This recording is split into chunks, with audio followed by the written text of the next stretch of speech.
हरे कृष्ण. सर्वांना स्क्रीन दिसते? हो माताजी. बरं, चालेल. जय आपण जिथे. चालू करूया प्रार्थना. हे जरा लावते ग प्लग.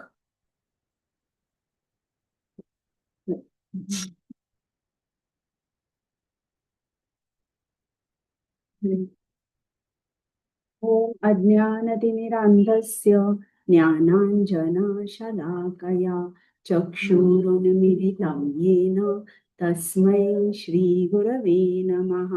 श्रीचैतन्यमनोभीष्टं स्थापितं येन भूतले स्वयं रूप गदामह्यं ददाति स्वपदान्तिकं। नम ॐ विष्णुपादाय कृष्णपृष्ठाय भूतले श्रीमते भक्ति वेदांत स्वामी इति नामिने। नमस्ते सारस्वते देवे गौरवाणी प्रचारिणे निर्विशेष शून्यवादी पाश्चातदेशतारिणे।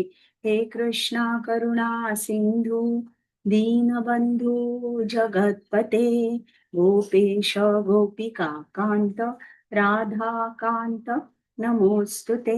तप्त कांचन गौरांगी राधे वृंदावनेश्वरी वृषभानुसुते देवी प्रणमामि हरिप्रिये। जय श्री कृष्ण चैतन्य प्रभु नित्यानंद श्री अद्वैत गदाधर श्रीवासादि गौर भक्तवृंद। हरे कृष्ण कृष्ण कृष्ण हरे हरे, हरे राम राम राम हरे हरे। हरे कृष्ण. आता चौराष्टकम म्हणायचं आहे. कोण म्हणणार? कुमुद माताजी आलेले आहेत का? नाही. बरं. कोण म्हणतंय? पूजा माताजी म्हणता का? हरे कृष्ण माताजी. हो, प्रयत्न करते नक्की. हरे कृष्णा. सादर प्रणाम. हरे कृष्ण माताजी, सादर प्रणाम. हरे कृष्ण सगळ्यांना, सादर प्रणाम. हरे कृष्ण. ओम नमो भगवते वासुदेवाय नमः. सौराष्ट्रकम्.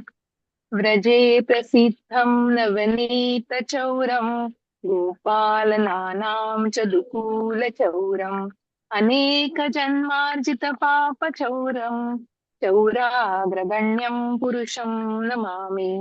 श्रीराधिकाया हृदयस्य चौरं नवाम्बुदश्यामलकान्तिचौरम् पदाश्रितानां च समस्तचौरं चौराग्रगण्यं पुरुषं नमामि। अकिं अकिञ्चनीकृत्य पदाश्रितं यः करोति भिक्षुं पथिग्रहीणम् येनाप्यहो भीषणचौर्यैः दृष्टो श्रुतो वा न जगत्त्रयेऽपि यदीयनामापि हरत्यशेषम् गिरिप्रसारान् अपि पापराशम् आश्चर्यरूपो ननु चौर इत्युक् दृष्टः श्रुतो वा न मया कदापि धनं च मानं च तथेन्द्रियाणि प्राणान् श्रुत्वा मम सर्वमेव पलायसे कुत्र धृतोऽत्यचौर त्वं भक्तिदाम्नासि मया निरुद्धः छिनत्ति घोरं यमपाशबन्धं भिनत्ति भीमं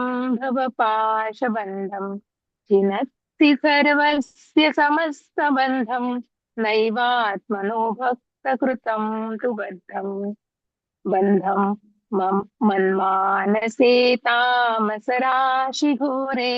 कारागृहे दुःखमये निबद्धः लभस्व हे चौरहरे चिराय स्वचौर्यदोषोचितमेव दण्डम् कारागृहे वस सदा हृदये मदीये मद्भक्तिपाशदृढबन्धन निश्चलः सन् त्वां कृष्ण हे प्रलयकोटिशतान्तरेऽपि सर्वस्व चौर हृदयानहि मोचयामि इति श्री बिल्वमंगल ठाकुर विरचितम चौराष्टकम संपूर्णम चौरग्रगण्य पुरुषाष्टकम। हरे कृष्ण कृष्ण कृष्ण हरे हरे, हरे राम राम राम हरे हरे। हरे कृष्ण हरे। हरे कृष्ण. खूप छान वाचलं. धन्यवाद माताजी. हरे. बरं, आता कोण म्हणतंय, कोणाला म्हणायचंय?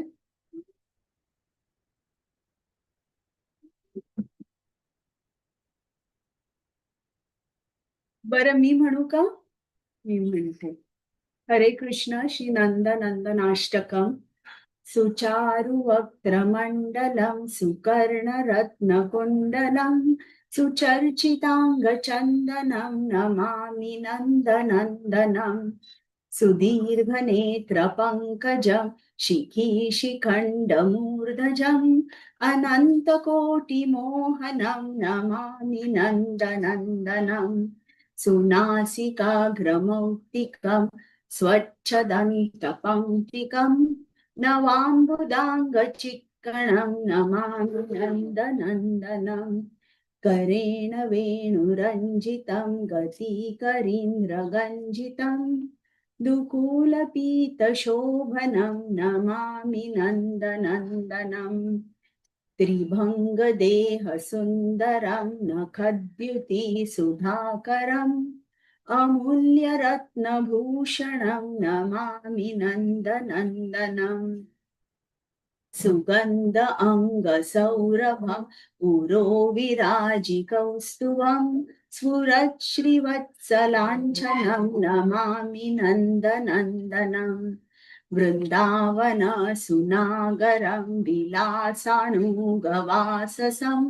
सुरेन्द्रगर्वमोचन नमामि नन्दनन्दनम् व्रजाङ्गना सुनायकं सदा सुखप्रदायकं जगन्मना प्रलोभनं नमामि नन्दनन्दनम् श्रीनन्दनन्दनाष्टकं पठेद्य श्रद्धयान्वितः तरेदभवाब्धिदुस्तरं लभेद्दम्भियुक्तकम् इति श्रीनन्दनन्दनाष्टकं संपूर्णम्. आता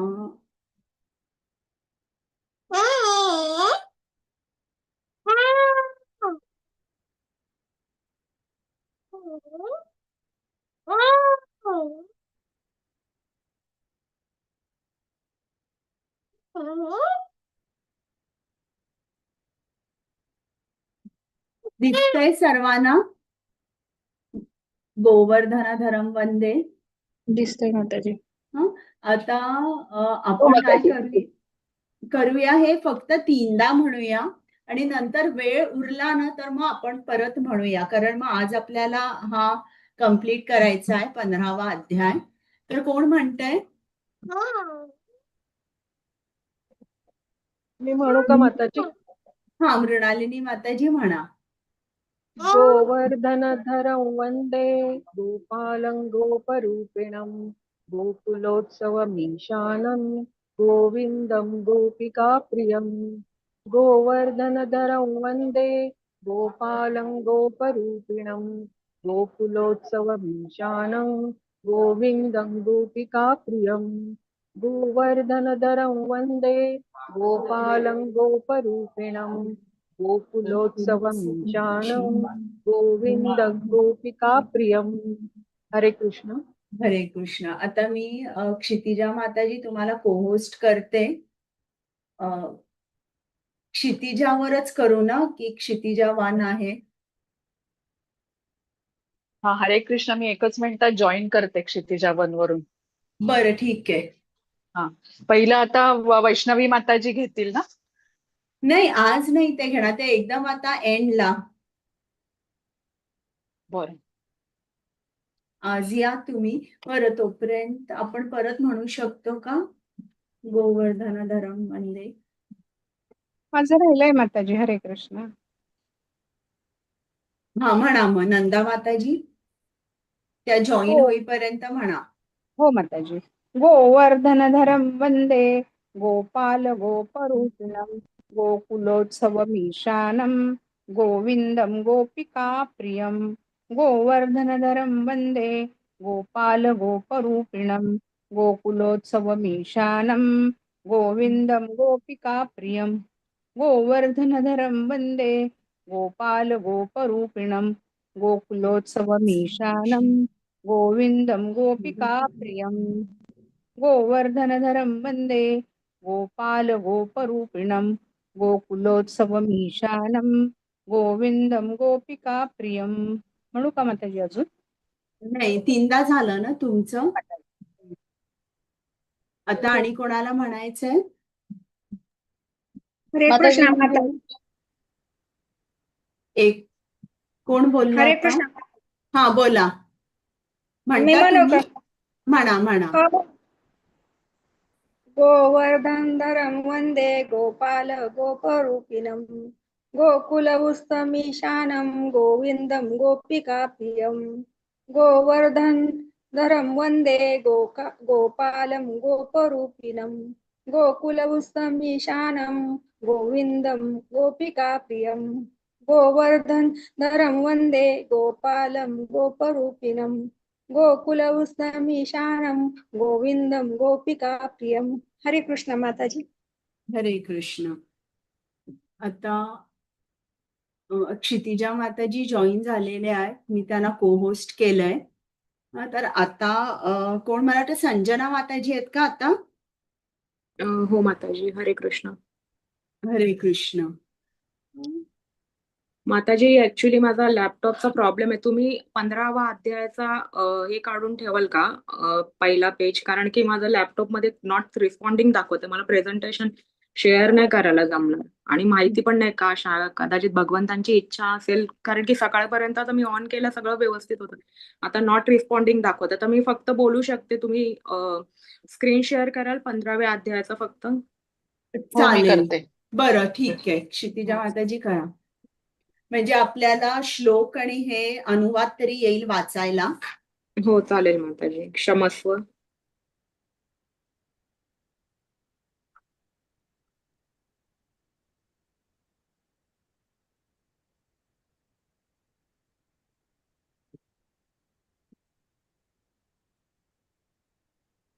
मी संजना माताजी, तुमचा श्लोक कुठला आहे? 6वा 7वा आहे ना? 7वा 8वा आणि 9वा आहे माताजी. हा, बर. मी प्रयत्न करते, तरी मी चालू करून ठेवलंय. जर झालं तर मी शेअर करेल माताजी, तुम्हाला सांगते. हा, बघा आता स्क्रीनवर दिसतोय ना? हो माताजी, चालेल. हो, धन्यवाद. हरे कृष्ण सर्वांना. पहिलं आपण श्री श्री राधा गोविंदांना मी नमस्कार करते आणि पुरुषोत्तम मास निमित्त जी भगवद्गीता मधले श्लोक 7वा 8वा आणि 9वा यावर भाष्य देण्यासाठी श्री श्री राधा गोविंद यांना मी पहिलं प्रणाम करते. आणि मग कृष्ण कृपामूर्ती आपले श्रील प्रभुपाद यांना सुद्धा मी सादर प्रणाम करते. इस्कॉन मँगलोर कुलई मंदिरचे अध्यक्ष श्री नामानिष्ठ प्रभूजींना मी सादर प्रणाम करते. त्यानंतर मला या पवित्र पुरुषोत्तम मासात भागवद्गीतेच्या 15व्या अध्यायातील 7वा 8वा आणि 9वा श्लोक हे तुमच्या समोर सादर करण्याची सुवर्ण संधी दिल्याबद्दल अन्वया माताजींना पण मी सादर प्रणाम करून त्यांचे आभार व्यक्त करते. त्याचबरोबर मला गीता शिकवणाऱ्या, गीता काय आहे आणि समजून सांगणाऱ्या पूजा माताजींना मी सादर प्रणाम करते. आणि मला मदतीचा हात दिल्याबद्दल क्षितिजा माताजींना सुद्धा मी सादर प्रणाम करते. आणि आता आपण पुढे चालू करूया आपला अध्याय. हरे कृष्ण. माताजी 7वा अध्याय काढा.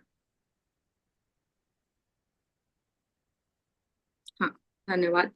हरे कृष्ण. ममैवांशो जीवलोके जीवभूत सनातनः मनषष्टाणि इंद्रियाणि प्रकृतिस्थानि कर्षति. बद्ध जगातील जीव हे माझे सनातन अंश आहेत. बद्ध जीवनामुळे ते मनासहित 6 इंद्रियाशी कठीण संघर्ष करीत आहेत.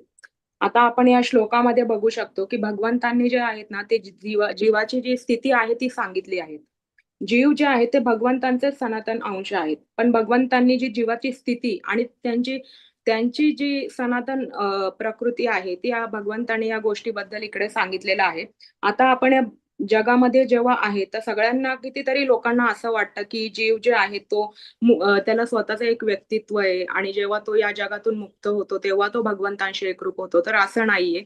जीव हा भगवंतांचा सनातन अंशच आहे आणि तो सनातन अंशच राहणार. मग तो मुक्त हो या भौतिक जगामध्ये राहो कुठेही असो त्याचा फरक पडत नाही. आणि भगवंतांचा विस्तार पण जो आहे ना तो असंख्य असा भगवंतांचा विस्तार आहे. आता त्या विस्तारामध्ये आपण बघू शकतो की भगवान नरसिंह किंवा भगवान श्रीराम इत्यादी आपण उदाहरण बघू शकतो. आणि भगवंतांचा जो स्वांश विस्तार जो आहे ना त्याला विष्णू तत्व असं म्हणतात. आणि जीव जे आहेत ना ते भगवंतांचा ते जीवांचा जो विस्तार त्याला जीवतत्व असे म्हणतो आपण. आता या दोघांमधील फरक कसा आहे? भगवंतांचा जे विस्तार जो आहे ना तो नित्य आहे आणि तो शाश्वत आहे.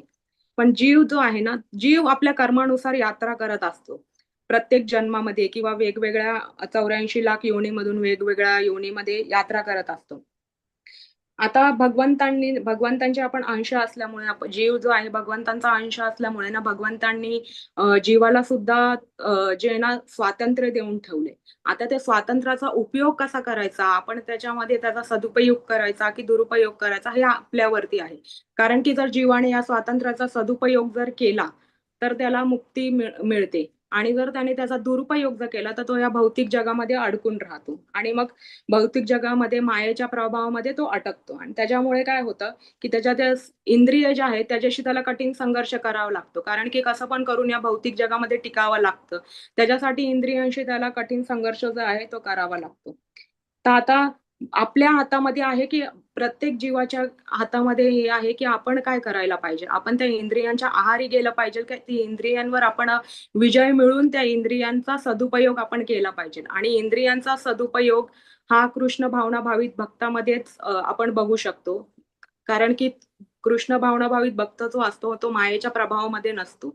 त्याला हे गोष्ट समजत असते की भगवंत जे आहेत आपण भगवंतांचे शाश्वत सेवक आहोत आणि तो मायेमध्ये नसतो. तर याच्यासाठी आपण एक कथा बघू पुढे. तर एक गाव असतं. त्या गावामध्ये 2 भाऊ राहत असतात. एकाचं नाव असतं तावृत आणि एकाचं नाव असतं सुवृत. तर हे दोघं भाऊ जे आहे ना ते भागवत कथेला निघालेले असतात. तर जेव्हा ते निघालेले असताना तर पायी पायी जात असताना रस्त्यामध्ये अचानक मुसळधार पाऊस होतो आणि त्या आश्रयासाठी एका इमारतीमध्ये उभे राहतात. आणि जेव्हा ते बघतात आजूबाजूला तर त्यांना खूप मोठा असा आश्चर्याचा धक्का लागतो. कारण की त्यांना कळतं की ते वेश्यालयामध्ये उभे आहेत. तिथे काहीतरी कुप्रसिद्ध ज्या स्त्रिया असतात त्या मनोरंजनासाठी त्यांच्या पाहुण्यांच्या समोर जे नाचत वगैरे असतात. तो मोठाच भाऊ जो असतो तावृत त्याला ते हे सगळं पाहून खूप हादरतो आणि त्याला खूप धक्का बसतो की आपण कुठे उभे. आणि तो तुरंत असा वेळ न दवडता मंदिराकडे जाण्यासाठी ना पावसातच बाहेर पडतो. पण धाकटा भाऊ जो असतो ना सुव्रत त्याला ना त्या पावसात भिजण्यापासून वाचण्यासाठी काही काळ तिकडे बसण्याची हरकत आहे असं काही वाटत नाही. त्याला असं वाटतं की आपण इकडे उभं राहिलं तरी काय होणार नाही. आणि जेव्हा तावृत मंदिरामध्ये पोहोचतो आणि प्रवचनामध्ये जेव्हा तो बसतो ना तेव्हा त्याला असं मनामध्ये विचार येतो की आपण का इकडे आलो, हे किती कंटाळवाणे. आणि त्याला पश्चाताप व्हायला लागतो. त्याला असं वाटतं की आपण तिकडे गेलो असतो, तिकडेच उभं राहिलो असतो वेश्यालयामध्ये तर आपण पण त्या मनोरंजनाचा आनंद घेऊ शकलो असतो. आपला भाऊ जो आहे सुवृत तो किती मौज मजा करत असेल तिकडे उभं राहून. आणि त्याच्यामुळे तो ना त्याच्या मनामध्ये हे विचार चालू असतात. पण इथे जेव्हा सुवृत इथे जेव्हा उभा असतो ना त्याला असं वाटतं की आपण एवढ्या एवढ्या पावसासाठी काय आपण आडोशाला जाऊन उभं राहिलोय. आपल्याला जर वाटलं असतं तर आपण सुद्धा तावृत बरोबर गेलो असतो. तावृतने तिकडे भगवंतांच्या प्रवचनामध्ये जाऊन तो किती या सगळ्या गोष्टी म्हणजे त्याच्या बुद्धीला तो आध्यात्मिक स्थान देतोय आणि वगैरे असं तो विचार करू लागतो. आणि मी का पावसामध्ये उभा आहे, मी काय मिठाचा गोळा थोडी आहे की मी जर आताच जर निघालो तर विरघळून जाईल पावसामध्ये असं वगैरे. तर असा विचार करून ते दोघंही निघतात आणि ते रस्त्यामध्ये एकमेकांना भेटतात आणि तेवढ्यात त्यांच्यावरती ना वीज पडते आणि त्या दोघांचाही ना तिकडे मृत्यू होतो. आणि जेव्हा यमदूत जे येतात ना तावृतला घ्यायला तेव्हा ते तावृतला नरकामध्ये घेऊन जाण्यासाठी येतात. तर तावृत त्यांना तक्रार करतो की मला वाटतं तुमची काहीतरी चूक झाली, कारण की मी थोड्या वेळ आधी प्रवचनामध्ये बसलेलो. माझा भाऊ होता तो वेश्यालयामध्ये होता, मी नव्हतो. मी प्रवचनामध्ये होतो म्हणून तुम्ही सुवृतच्या जागी मला घेऊन चालला आहात. तर यमराज बोलता की आम्हाला कसलंही जे गैरसमज वगैरे काय झालेला नाहीये. कारण की आम्ही बरोबर आम्ही सगळं वगैरे व्यवस्थित सगळं बघूनच आम्ही हे केलंय. तर त्याच्यानंतर मग तो तावृत बोलतो नाही नाही तुम्ही परत एकदा बघा की मला वाटतंय तुमची काहीतरी चूक झाली या सगळ्या याच्यामध्ये. तर यमराज जे असतात ना ते बोलतात असं नाहीये, कारण की तू भले सत्संगामध्ये बसलेला पण तुझं मन जे होते ते वेश्यालयामध्ये होतं आणि सुहृत वेश्यालयामध्ये उभा असून सुद्धा त्याचं मन भगवत प्रवचनामध्ये होतं. तर तू जो विचार करत होता तुझा तो इंद्रियांचा जो बाह्यतः त्याग होता, पण सुहृतचा जो त्याग होता ना तो अंतर मनामधून त्याचा त्याग होता. तर आपण अशा प्रकारे बघू शकतो की आपला जो विचार आहे तो किती महत्वाचा आहे, कारण की आपण जेव्हा आपण जसे कर्म करतो, जसा आपण विचार करतो तसा आपल्या त्या कृतीमध्ये दिसायला लागतात कर्म. म्हणून आपण आपल्या मनाला आपण एक कृष्ण भावना भावित मध्ये लावलं पाहिजे, जेणेकरून आपले विचार सुद्धा शुद्ध होतील आणि त्या शुद्धतेमधूनच आपले कर्म सुद्धा शुद्ध होऊन जातील. तर इकडे भगवंतांनी या गोष्टीची पुष्टी केलेली आहे की तुम्हाला जे स्वातंत्र्य दिलंय त्याचा तुम्ही उपयोग कसा करतात हे मी तुम्हाला सांगितले. आता तुमच्यावरती आहे की तुम्ही कसं करतात. चांगला उपयोग करू शकतात, वाईटही उपयोग आहे. तर आता जर दुरुपयोग केला तर आपल्याला 6 इंद्रियांशी इकडे भौतिक जगामध्ये राहून संघर्ष करावा लागेल, पण सदुपयोग केला तर त्या 6 इंद्रियांवरती वर्चस्व मिळून आपण भगवंतांच्या धामी जाऊ शकतो. तर अशा प्रकारे मी पुढचा श्लोक घेते. माताजी पुढचा घ्याल का? 9वा 8वा. हा. हरे कृष्ण. शरीर यदवाप्नोति यच्चाप्युत्क्रामतीश्वरः गृहीत्वैतानि संयाति वायुर्गंधानि वाशयात्. ज्याप्रमाणे वायू आपल्याबरोबर गंध घेऊन जातो त्याचप्रमाणे भौतिक जगतातील जीव आपल्याबरोबर जीवनातील विविध संकल्पना एका देहातून दुसऱ्या देहात घेऊन जातात. अशा रीतीने तो एका प्रकारचा देह धारण करतो आणि पुन्हा दुसरे शरीर धारण करण्याकरता पहिल्या देहाचा त्याग करतो. आता इथं या श्लोकात ना जीवाचे वर्णन देहाचा स्वामी असं म्हणून पण केलंय, कारण की जीवाला भगवंतांनी आपण बघितलं मागच्या श्लोकात भगवंतांनी जीवाला आंशिक असं स्वातंत्र्य देऊन ठेवले आणि त्या आंशिक स्वातंत्र्यामध्ये जीव ठरू शकतो की त्याला पुढची गती कोणती पाहिजे. आता जो जीव असतो तो मृत्यू समयी काय विचार करतो त्याच्यानुसार त्याची पुढच्या जन्माची गती तयार होत असते.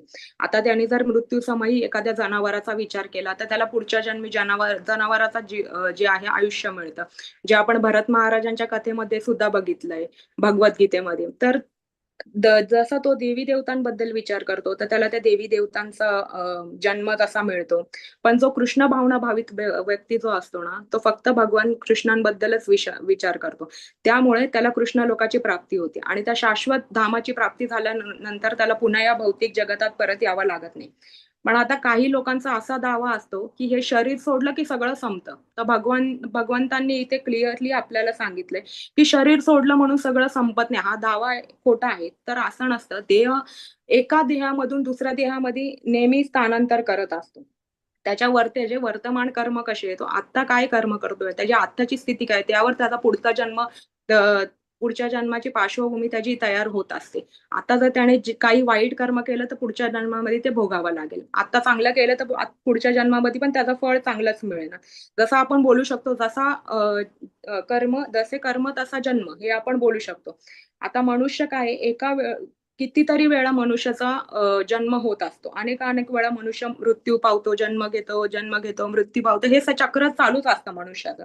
त्यामुळे त्याला अनेक वेळा असं कितीतरी जीवांमध्ये जाऊन त्याला शरीर बदलावं लागतं आणि सोडावं सुद्धा लागतं. पण जेव्हा तो वर्तमान देह सोडतो ना तर त्याच्याबरोबर पुढचा देह त्याच्या बरोबर जातो आणि त्या सूक्ष्म शरीर त्याला आपण म्हणू शकतो आणि त्यासोबत ना ते पुढे जातं आणि जसं ते शरीर पुढे जातं पुढच्या देहामध्ये तसं ते शरीर पण विकसित होत जातं आणि विकसित होत जातं म्हणजे ते विचार तसे त्याचे मागच्या जन्मीच्या कर्म काय विचार काय होते ते त्याच्या पुढच्या शरीरामध्ये जातात. आता याच्यावर आपण एक छोटी गोष्ट बघू. आपल्या सगळ्यांना बली महाराज आणि वामन देवांची गोष्ट माहिती. तर वामनदेव जेव्हा बली महाराजकडे आले तेव्हा त्यांची एक मुलगी होती रत्नमाला करून. तर तिने जेव्हा वामन देवांना बघितलं ना तेव्हा तिला असं वाटलं की अरे हा बालक किती सुंदर आहे, असं वाटतंय की याला मांडीवरती घेऊन आपण याला दुग्धपान करावं. आणि त्याच्यानंतर जेव्हा वामन देवांनी बली महाराजांचं सगळं काढून घेतलं, सर्वस्व त्यांचं काढून घेतलं, तेव्हा त्याच रत्नमालेला असा विचार आला की अरे बापरे, हा बालक कसा आहे, हा बालक जर माझा बालक असला असता तर मी याला दुधामध्ये विष देऊन मारून टाकला असतं. असा बालक असण्यापेक्षा नसलेलाच बरा. तर आता जे पण रत्नमालेने विचार केलेला तिचा पुढचा जन्म होता पूतनाचा. आणि भगवंतांनी दोन्ही वेळा तिला तथास्तु म्हणून आशीर्वाद दिलेला की दुग्धपानसाठी पण आणि विषारी दुग्धपान करेल त्याच्यासाठी पण. आता जेव्हा तिचा पुढचा जन्म आला, तिची जी चेतना होती ती म्हणजे मागच्या जन्मीची जी तिची चेतना होती ती पुढच्या जन्मी पण तिची आली आणि तिने भगवंताला, आपल्या सगळ्यांना माहिती की तिने भगवंतांना विषारी दुग्धपान करण्याचा प्रयत्न केला आणि भगवंतांनी तिचे प्राण सुद्धा, तिच्या दुधासोबत तिचे प्राण सुद्धा काढून घेतले. तर आपण बघू शकतो की कसं आपले हे आत्ताचे कर्म जे आहेत ते पुढच्या जन्मासाठी जे आहे आपण बोलू शकतो की काय बोलतात लागू पडतात, की आता माणूस कसा कसं कर्म करतोय, कसा वागतोय, कसा विचार करतोय, त्याच्या इंद्रियांना तो कसं खतपाणी टाकतोय आणि ते पुढच्या जन्मी प्रत्येक जीवाला त्या पुढच्या जन्मामध्ये त्या कर्मांचं फळ असं भोगावं लागतं. तर मी पुढचा श्लोक घेते माताजी, 9 नंबर. हा. हरे कृष्ण. क्षोत्रम चक्षुषा स्पर्शनम च रसनम घ्राणमेव च अधिष्ठाय मनश्चायम विषयानुपसेवते.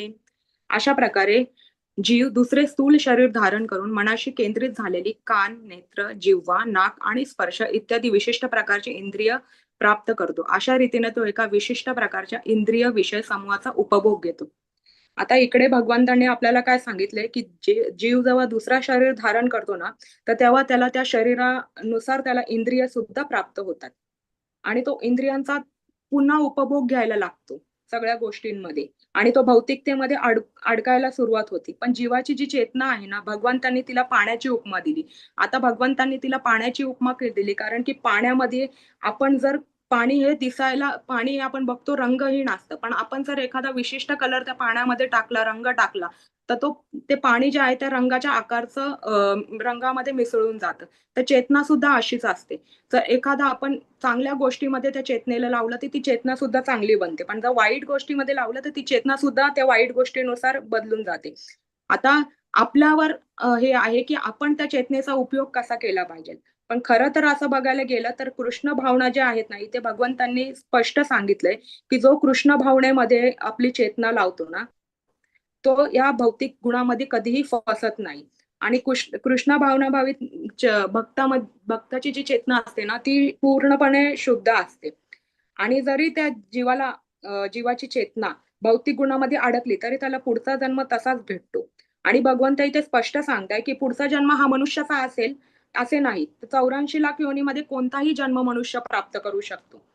तर भगवंतांनी इकडे या गोष्टीची खूप महत्वाची गोष्ट सांगितली आहे की पुढचा जन्म पण हा मनुष्य असेल असं नाहीये, कारण की मनुष्यामध्येच आपण बघू शकतो की कृष्ण भावना भावित आपण होऊ शकतो, आपण भगवंतांची भक्ती पूर्णपणे करू शकतो आणि या भौतिकतेतून, या मायेच्या कचाट्यातून आपण निघू शकतो.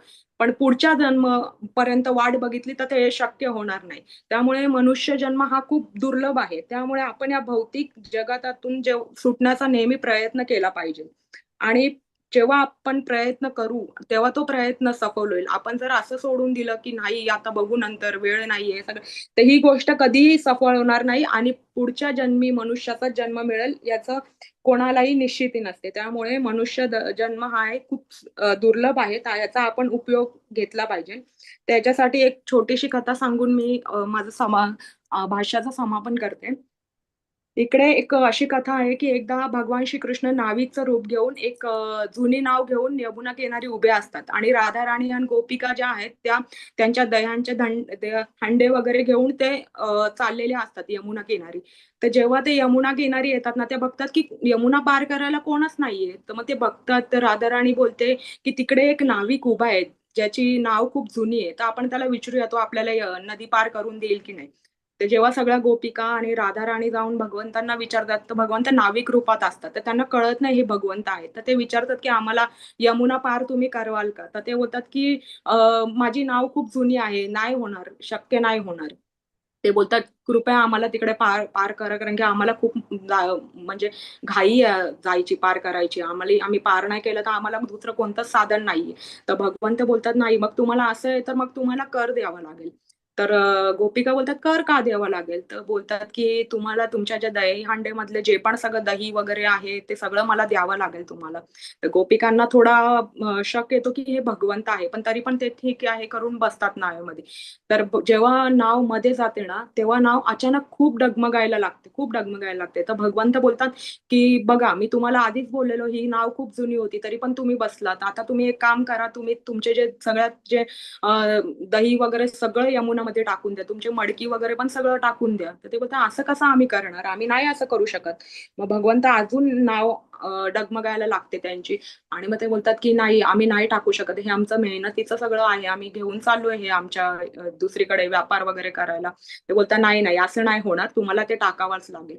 तर ते बोलतात की भगवंत बोलतात मग ठीक आहे एक काम करा, तुम्हाला नाही टाकायचं तर नका टाकू, मग तुम्ही याच्यामध्ये यमुना नदीमध्ये बुडून मरून जावं. तर ते खूप घाबरतात गोपिका सगळ्या की हे काय होतंय, आम्हाला मरायचं वगैरे नाही असं वगैरे करून त्या सगळ्या जे हंड्या आहेत त्या यमुनामध्ये टाकून देतात. आणि भगवंत अजून नाव जोरात हे करायला लागतात. तर गोपिका अजून घाबरतात आणि बाकीच्या ज्या आहेत ना त्या पण टाकून देतात. आणि जेव्हा हे सगळं गोपिकांची जेव्हा ही भरदळ उडलेली बघून भगवंत जेव्हा बघतात ना तर भगवंतांना खूप हसायला येतं आणि राधा राणींना कळतं की हे आपले श्याम सुंदर आहेत.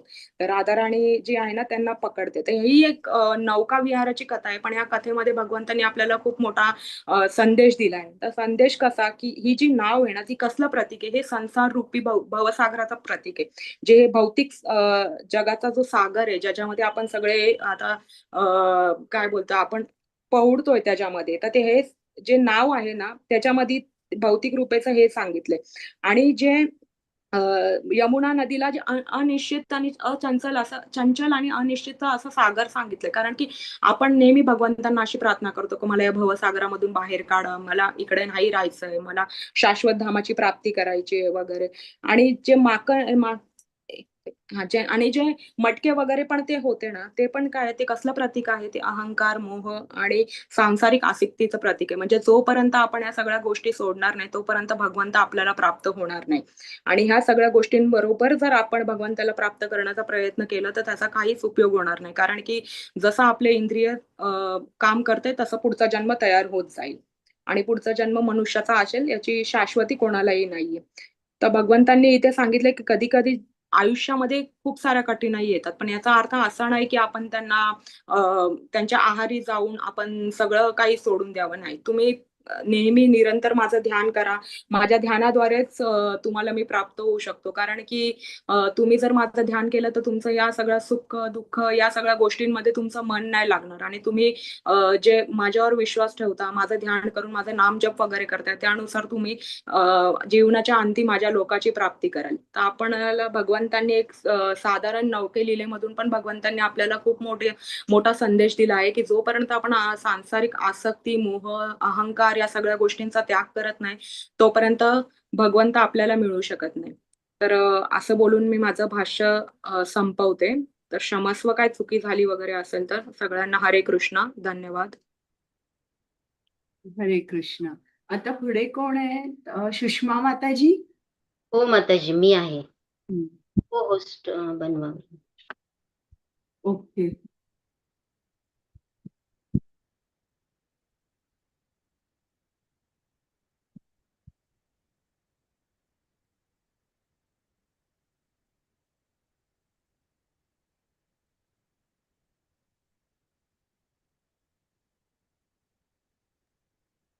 हरे कृष्ण. सुषमा माताजी तुम्ही पीपीटी केली आहेत का तयार?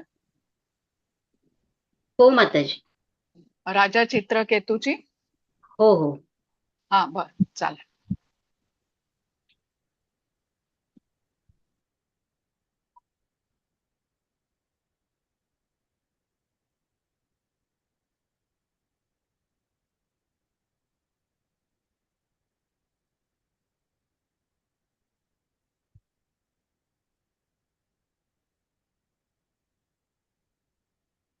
हरे कृष्ण.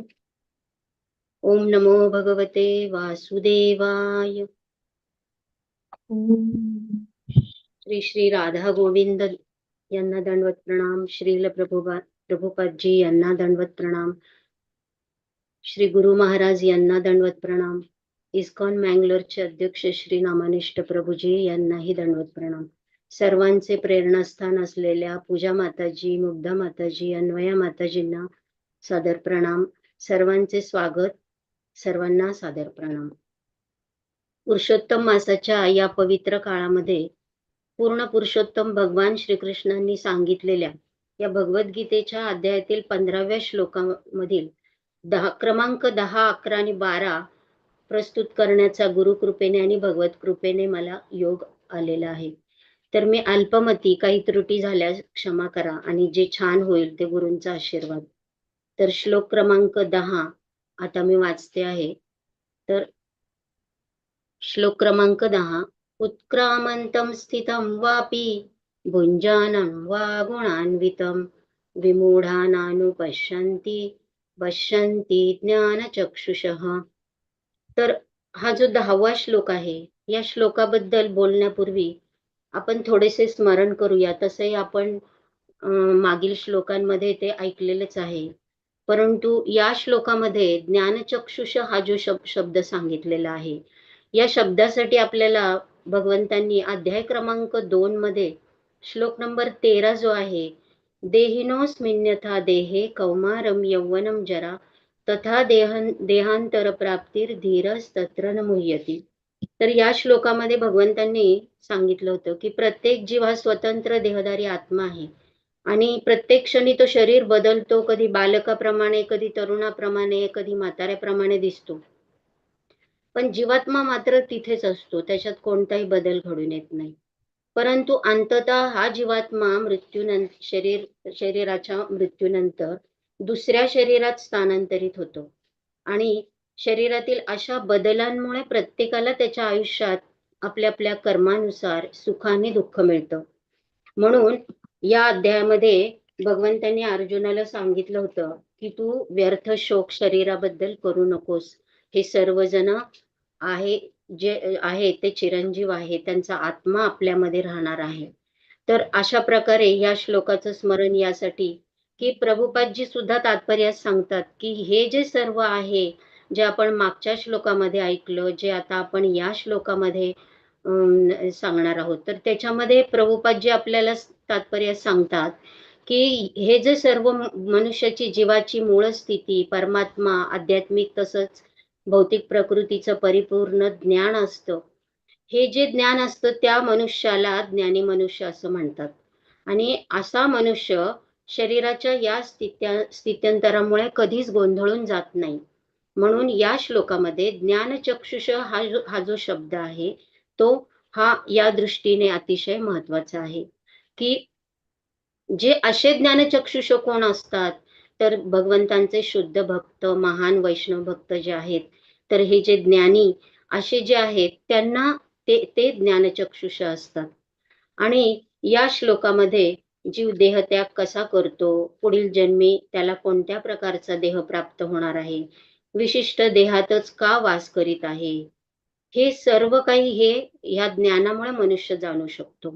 असं ज्ञान ज्या मनुष्याला असेल, ज्या भक्ताला असेल, तोच हे सर्व जाणू शकतो. आणि यासाठी आपल्याला काय करावं लागतं, तर परंपरा प्राप्त शास्त्रांचं ज्ञान असलेल्या गुरूंकडून असं ज्ञान घ्यावं लागतं. भगवद्गीता, भागवताचं ज्ञान आपल्याला प्राप्त करून घ्यावं लागतं आणि मगच आपण हे सर्व ज्ञान घेऊ शकतो. आणि यासाठी आपल्याला परंपरेने एक जे गुरु आहेत त्या गुरूंकडूनच आपल्याला हे ज्ञान घ्यावं लागतं. आणि यानंतर या श्लोकामध्ये असं सांगितलेलं आहे की मनुष्य त्रिगुणांच्या प्रभावाने इंद्रिय तृप्ती करताना किंवा कामवासनांमुळे जीवनाचे वास्तव जाणू शकत नाही. मग हे वास्तव तो जाणू शकत नसल्यामुळे मानवी जीवनाचा उद्देश काय, आपला आत्मा या देहापासून भिन्न कसा आहे, तो वेगवेगळ्या योनीमध्ये कसा येतो, देहांतर करीत असताना जीव सुख दुःख कसा भोगतो, या गोष्टींचं सुद्धा आकलन होत नाही. कारण मनुष्य या जीवनामध्ये भगवंताकडे वळालेले नसतात किंवा भगवंतांचं ज्ञान, भागवत ज्ञान जे आहे ते घेतलेलं नसतं. मग मनुष्याने हे ज्ञान मिळवण्यासाठी काय करायला हवं, तर मनुष्याने या बद्धावस्थेतून ही जी त्रिगुणात्मक अवस्था आहे, हे या त्रिगुणांचा प्रभाव जो मनुष्यावर पडलेला आहे, त्यातून बाहेर येण्यासाठी, या बद्धावस्थेतून मुक्त होण्यासाठी मनुष्याने कृष्ण भावना भावित होऊन ज्ञान घेतलं पाहिजे. आणि कृष्ण भक्तीनेच मनुष्याची किंवा आत्म्याची जन्म मृत्यूच्या चक्रातून सुटका होईल आणि तो गोलोकधामात जाईल. परंतु कृष्ण भावना भावित ज्ञान घेतल्यावरच आत्मसाक्षात्कार होईल असं नाही, तर फक्त ज्ञानाने आत्मसाक्षात्कार होत नसतो. त्यासाठी विशुद्ध कृष्ण भावना भावित भक्तीमध्ये असलेले भक्तियोगी जे असतात तेच सर्व प्रकारे आकलन करतात. मग हे भक्तियोगी किंवा हे जे विशुद्ध भक्त आहेत ते कशा प्रकारे आकलन करू शकतील? हे ज्ञान कोणत्या संघर्षाने किंवा कोणत्या श्रमाने हे ज्ञान घेऊ शकतात? त्यांना कोणकोणत्या प्रकारे प्रयत्न करावे लागतात? तर याच्याबद्दलचं आपल्याला जे ज्ञान आहे ते आपल्याला पुढील श्लोकामध्ये भगवंतांनी दिलेलं आहे. तर यासाठी आपण श्लोक क्रमांक 11 हा वाचूया. यतन्तो योगिनश्चैनं पश्यन्त्यात्मन्यवस्थितं यतन्तोऽप्यकृतात्मानो नैनं पश्यन्त चेतसः. या श्लोकामध्ये भगवंत सांगतात की आजकाल आपण पाहतो, आपण मागील श्लोकामध्ये पाहिलं की हे ज्ञान जे घेतात, जे आत्मसाक्षात्कार करतात आणि ज्यांना हे मनुष्य जीवनातील आत्मा आणि शरीर याबद्दलचं ज्ञान हवं आहे, तर ते कशाबद्दल घेऊ शकतात किंवा कोण असे आहेत की जे हे ज्ञान घेतो? आजकाल आपण पाहतो की योगी बनण्यासाठी अनेक संस्था असतात, पण तेथे केवळ शरीर सुदृढ आणि निरोगी बनण्यासाठी ज्ञान आणि आसनं दिली जातात. मग ते योग पद्धतीचा अभ्यास जरी करत असले तरी ते आत्मसाक्षात्कारी असतीलच असं नाही. मग त्यामुळे त्या आत्म्याचं देहांतर कसं होतं हे जाणू शकत नाही. मग विशुद्ध कृष्ण भावना भावित भक्ती जी आहे ते जे योग पद्धतीचा अभ्यास करतात, ते विशुद्ध कृष्ण भावना भावित भक्त हेच ते जाणू शकतात. कसं? तर ते मनाला संयमित करतात, सतत साधना, मनावर इंद्रियांवर नियंत्रण ठेवतात. मनाची शुद्धतेला ते जास्तीत जास्त महत्व देतात. आणि मग ही आत्मशुद्धी झाल्यानंतर विशुद्ध कृष्ण भावना भावित मनुष्य जो आहे, तर त्याला या प्रकारचं ज्ञान होऊ शकतो. आणि म्हणून प्रभुपादांनी सुद्धा आपल्या इस्कॉन संस्थेमध्ये आपल्याला 4 नियम सांगितलेले आहेत आणि नामजप सांगितलेला आहे. तर कलियुगामध्ये हा जो नामजप आहे किंवा हे जे 4 नियम आहेत, त्या नियमांमध्ये त्या नियमांद्वारे आपण कृष्ण भावना भावित होऊन या मार्गावर, आत्मसाक्षात्काराच्या मार्गावर आपण जाऊ शकतो. आणि शेवटी विशुद्ध कृष्ण भावना भावित होऊन, म्हणजे ज्याला आपण वासुदेव अवस्था अशी म्हणतो, त्या वासुदेव अवस्थेपर्यंत आपण जाऊन आपण या प्रकारचं ज्ञान किंवा आत्मसाक्षात्काराच्या आणि भगवंतांच्या गोलोकधामी शेवटी आपण जाऊ शकतो. तर यावर आधारित एक अतिशय सुंदर गोष्ट आपल्याला किंवा ही जी गोष्ट आहे ही सांगितलेली आहे, कथा सांगितलेली आहे. आणि भागवतामध्ये स्कंद 6 मध्ये ही गोष्ट येते. तर ही गोष्ट जर ऐकली नाही भागवतामध्ये, तर मनुष्याला बऱ्याच गोष्ट जर ऐकली तर बऱ्याच गोष्टीचं ज्ञान होईल. आणि भागवतामध्ये असं सांगितलं जातं की ही चित्रकेतूची जी कथा आहे ही जर ऐकली नाही तर भागवतामध्ये हा स्कंद अपुरा आहे. तर म्हणून ही जी कथा आहे ती आपण पाहूया की काय आहे. आणि हे जे विशुद्ध कृष्ण भावना भावित जे असतात, तर ते आत्मसाक्षात्कार किंवा आत्म्याचं दर्शन कशा प्रकारे घडवतात आणि याचा प्रत्यय आपल्याला या कथेमधून येऊ शकतो. तर चित्रकेतू हा जो राजा होता, तो शूरसेन नगरीचा राजा होता. त्याच्या पत्नीचं नाव कृतद्युती होतं, कृतद्युती. तर सत्ययुगातील ही सत्यकथा आहे असं सांगितलं गेलेलं आहे भागवतामध्ये. आणि हे जे राज्य होतं ते अतिशय विद्यासंपन्न, ऐश्वर्य, साम्राज्य सर्व काही या चित्रकेतू राजाकडे होतं. आणि जसं देवतांकडे ऐश्वर्य असतं त्याप्रमाणे चित्रकेतूचं ऐश्वर्य होतं. परंतु एक गोष्ट होती की चित्रकेतूला संतान नव्हते, म्हणजे त्याला पुत्रप्राप्ती झाली नाही. तर चित्रकेतू पराक्रमी होता, धर्मनिष्ठ होता, गुरुकुलामध्ये त्याचं शिक्षण झालेलं होतं आणि या धर्म तत्वांप्रमाणे तो राज्यही चालवत होता. परंतु तरीही तो दुःखी होता की या राज्याला वारस नाहीये किंवा या राज्याच्या गादीला त्याच्यानंतर पुन्हा वारसदार नाहीये. मग याच्यानंतर राजा दुःखी राहत होता, सतत निराश होता. एके दिवशी ऋषी अंगिरा जे होते ते आले राजाकडे आणि ऋषी अंगिरा आल्यानंतर अंगिरा ऋषींचं राजाने वैदिक परंपरेप्रमाणे यथासांग अतिशय छान मान सन्मान देऊन आदरातिथ्य करून ऋषींचं स्वागत केलं आणि ऋषींचा जो उद्देश होता तो ऍक्च्युली राजाकडे येण्याचा होता की राजाला धर्मतत्व सांगायचं, राजाला उपदेश करायचा. परंतु ऋषींना असं जाणवलं की राजा कोणत्या तरी गोष्टीने निराश आहे, दुःखी आहे. म्हणून त्यांनी विचारलं की राजा तू निराश का, दुःखी का? तेव्हा राजाने सांगितलं की सर्व काही आहे पण या राज्याला वारसदार नाहीये किंवा मला पुत्रप्राप्ती झालेली नाही. तर यानंतर ऋषी अंगिरांना तो विनंती करतो, याचना करतो त्यांच्याकडे आणि ऋषी अंगिरा त्याची याचना मान्य करून यज्ञ करून प्रसाद कृतद्युती या पत्नीला त्यांच्या प्रसाद देऊन पुत्रप्राप्ती करण्यासाठी प्रसाद दिला जातो. राजाला असं सांगितलंय भागवतामध्ये की करोडो पत्नी होत्या आणि या करोडो पत्नी सुद्धा राजाकडे राजाप्रमाणे सर्व पत्नी सुखाने आनंदाने पूर्वी राहत होत्या आणि यानंतर जेव्हा राजाला जेव्हा पुत्र झाला प्रसाद दिल्यानंतर, पुत्रप्राप्ती झाल्यानंतर राजा आणि सर्व प्रजा सर्वजण खूप आनंदी झाले आणि त्यांचं राजाने भरभरून प्रजेला सुद्धा खूप आनंदी केलं. ऐश्वर्य संपत्तीचं सर्व लूट करून आनंदाने सर्वांना दान धर्म केला. याप्रमाणे राजा खूप आनंदाने जीवन व्यतीत करू लागला आणि यानंतर ऋषी अंगिरांनी एक गोष्ट सांगितली होती की या पुत्राचा जन्म झाल्यानंतर त्याचं नाव तू हर्षशोक असं ठेवायचंय. हर्षशोक का, तर हा पुत्र तुला सुख आणि दुःख तुझ्या दोन्ही चे कारण बनणार आहे, सुख आणि दुःखाचे कारण बनणार आहे.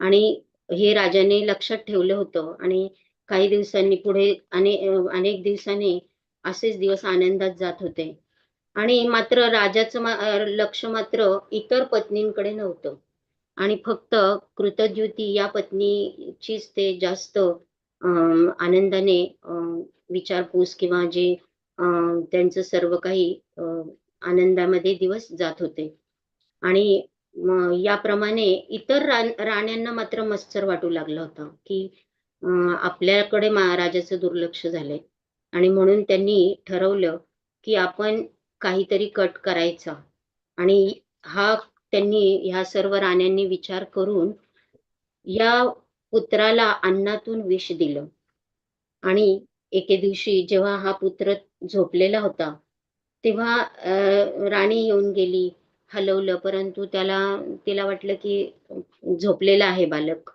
म्हणून ती पुन्हा गेली.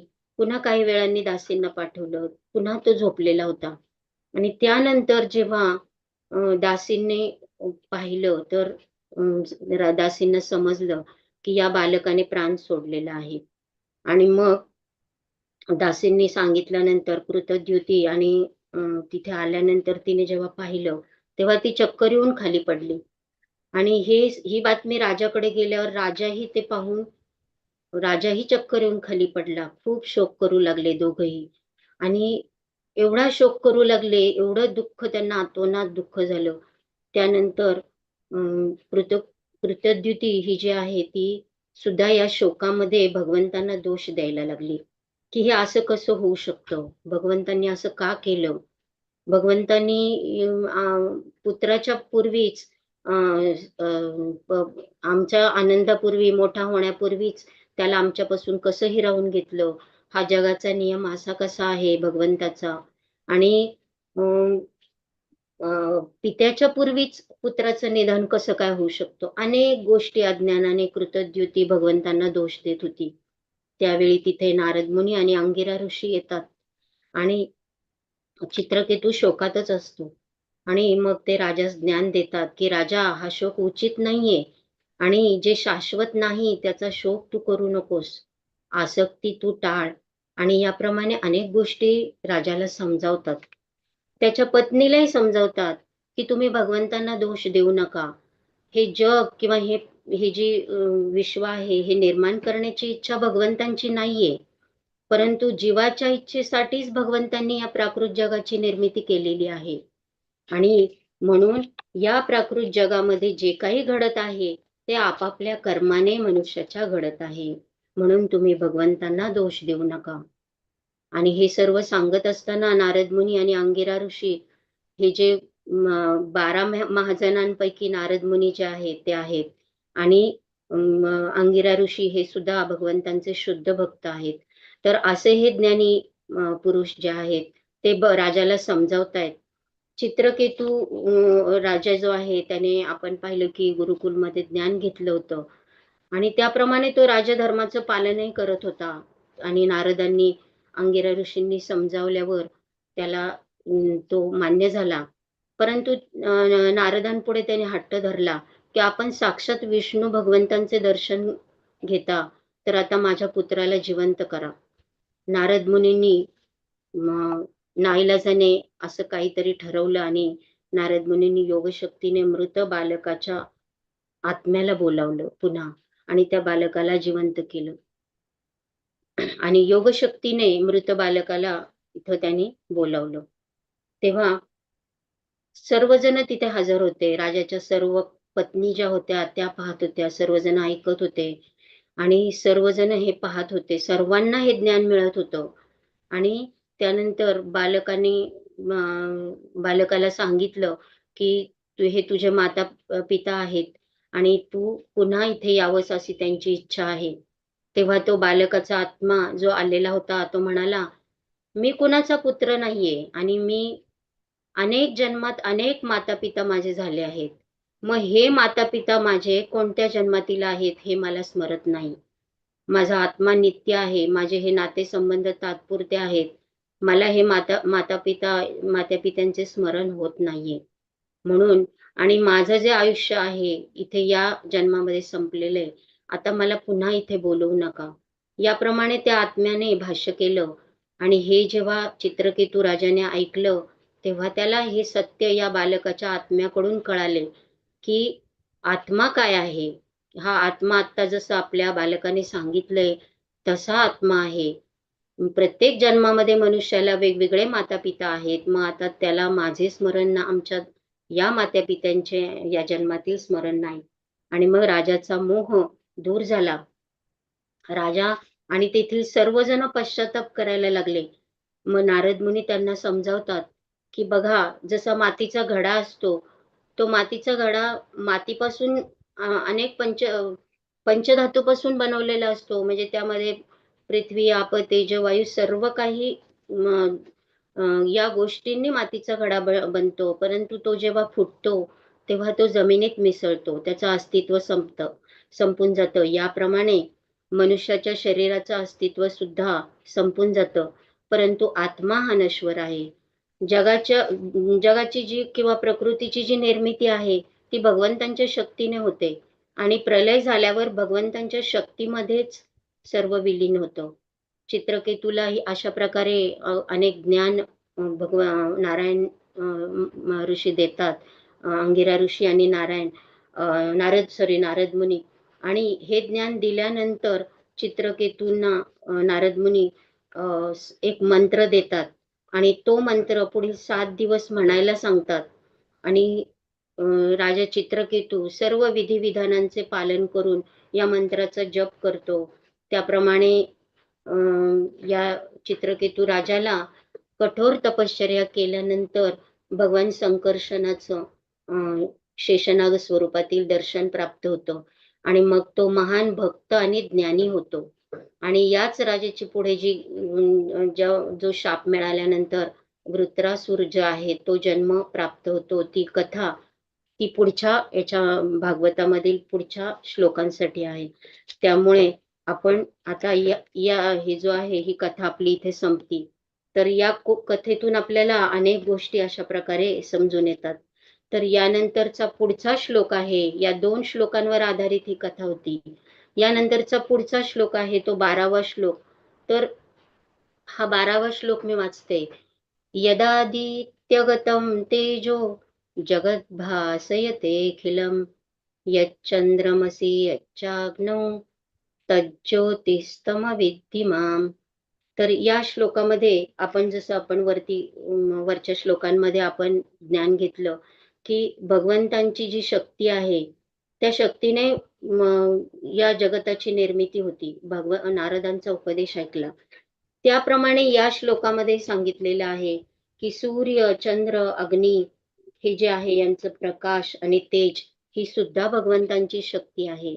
भगवंतांची पराशक्ती आणि अपराशक्ती ह्या ज्या आहेत ह्या दोन्ही या प्राकृत जगामध्ये निर्मितीसाठी भगवंत वापरतात.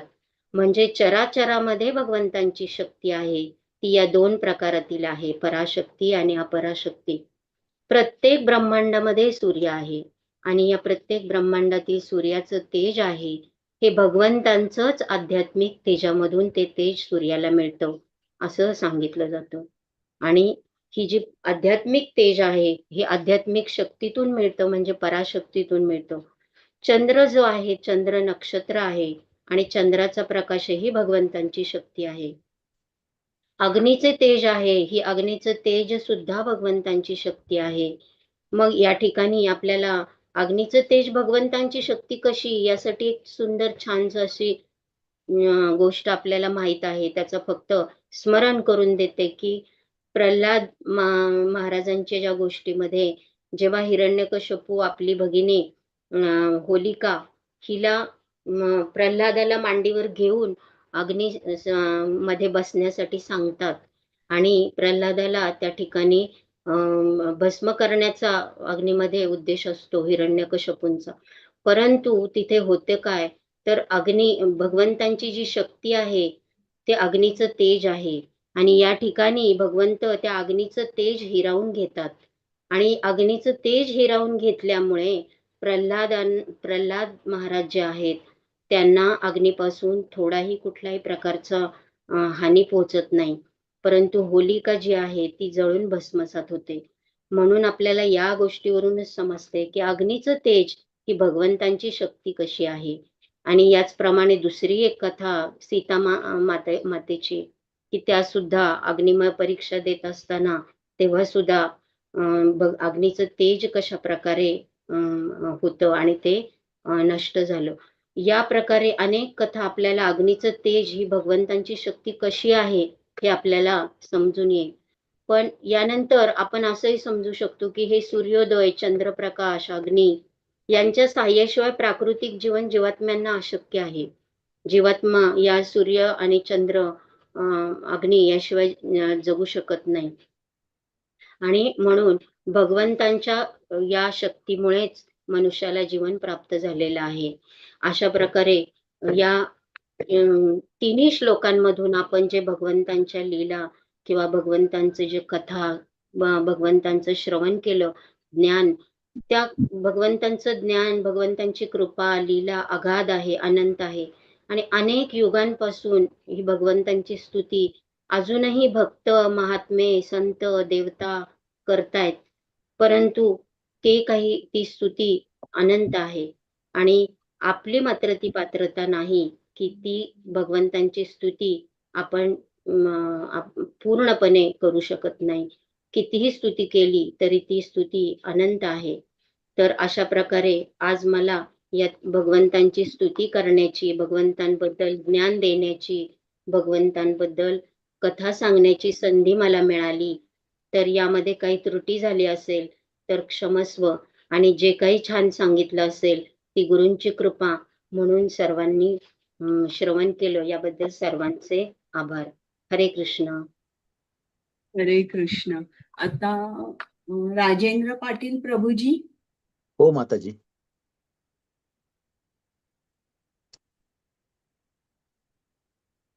स्टॉप शेअर करता. हा, थँक्यू. प्रभूजी तुमची पीपीटी आहे का तुमच्याकडे? नाही गजेंद्र माताजी, मोक्षाची? नाही बरं, नाही. मग मी शेअर करते. हो.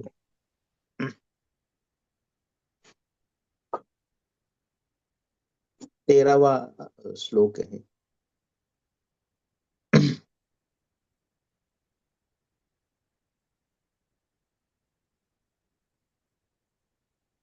तुम्ही श्लोक म्हणा पहिल्यांदा.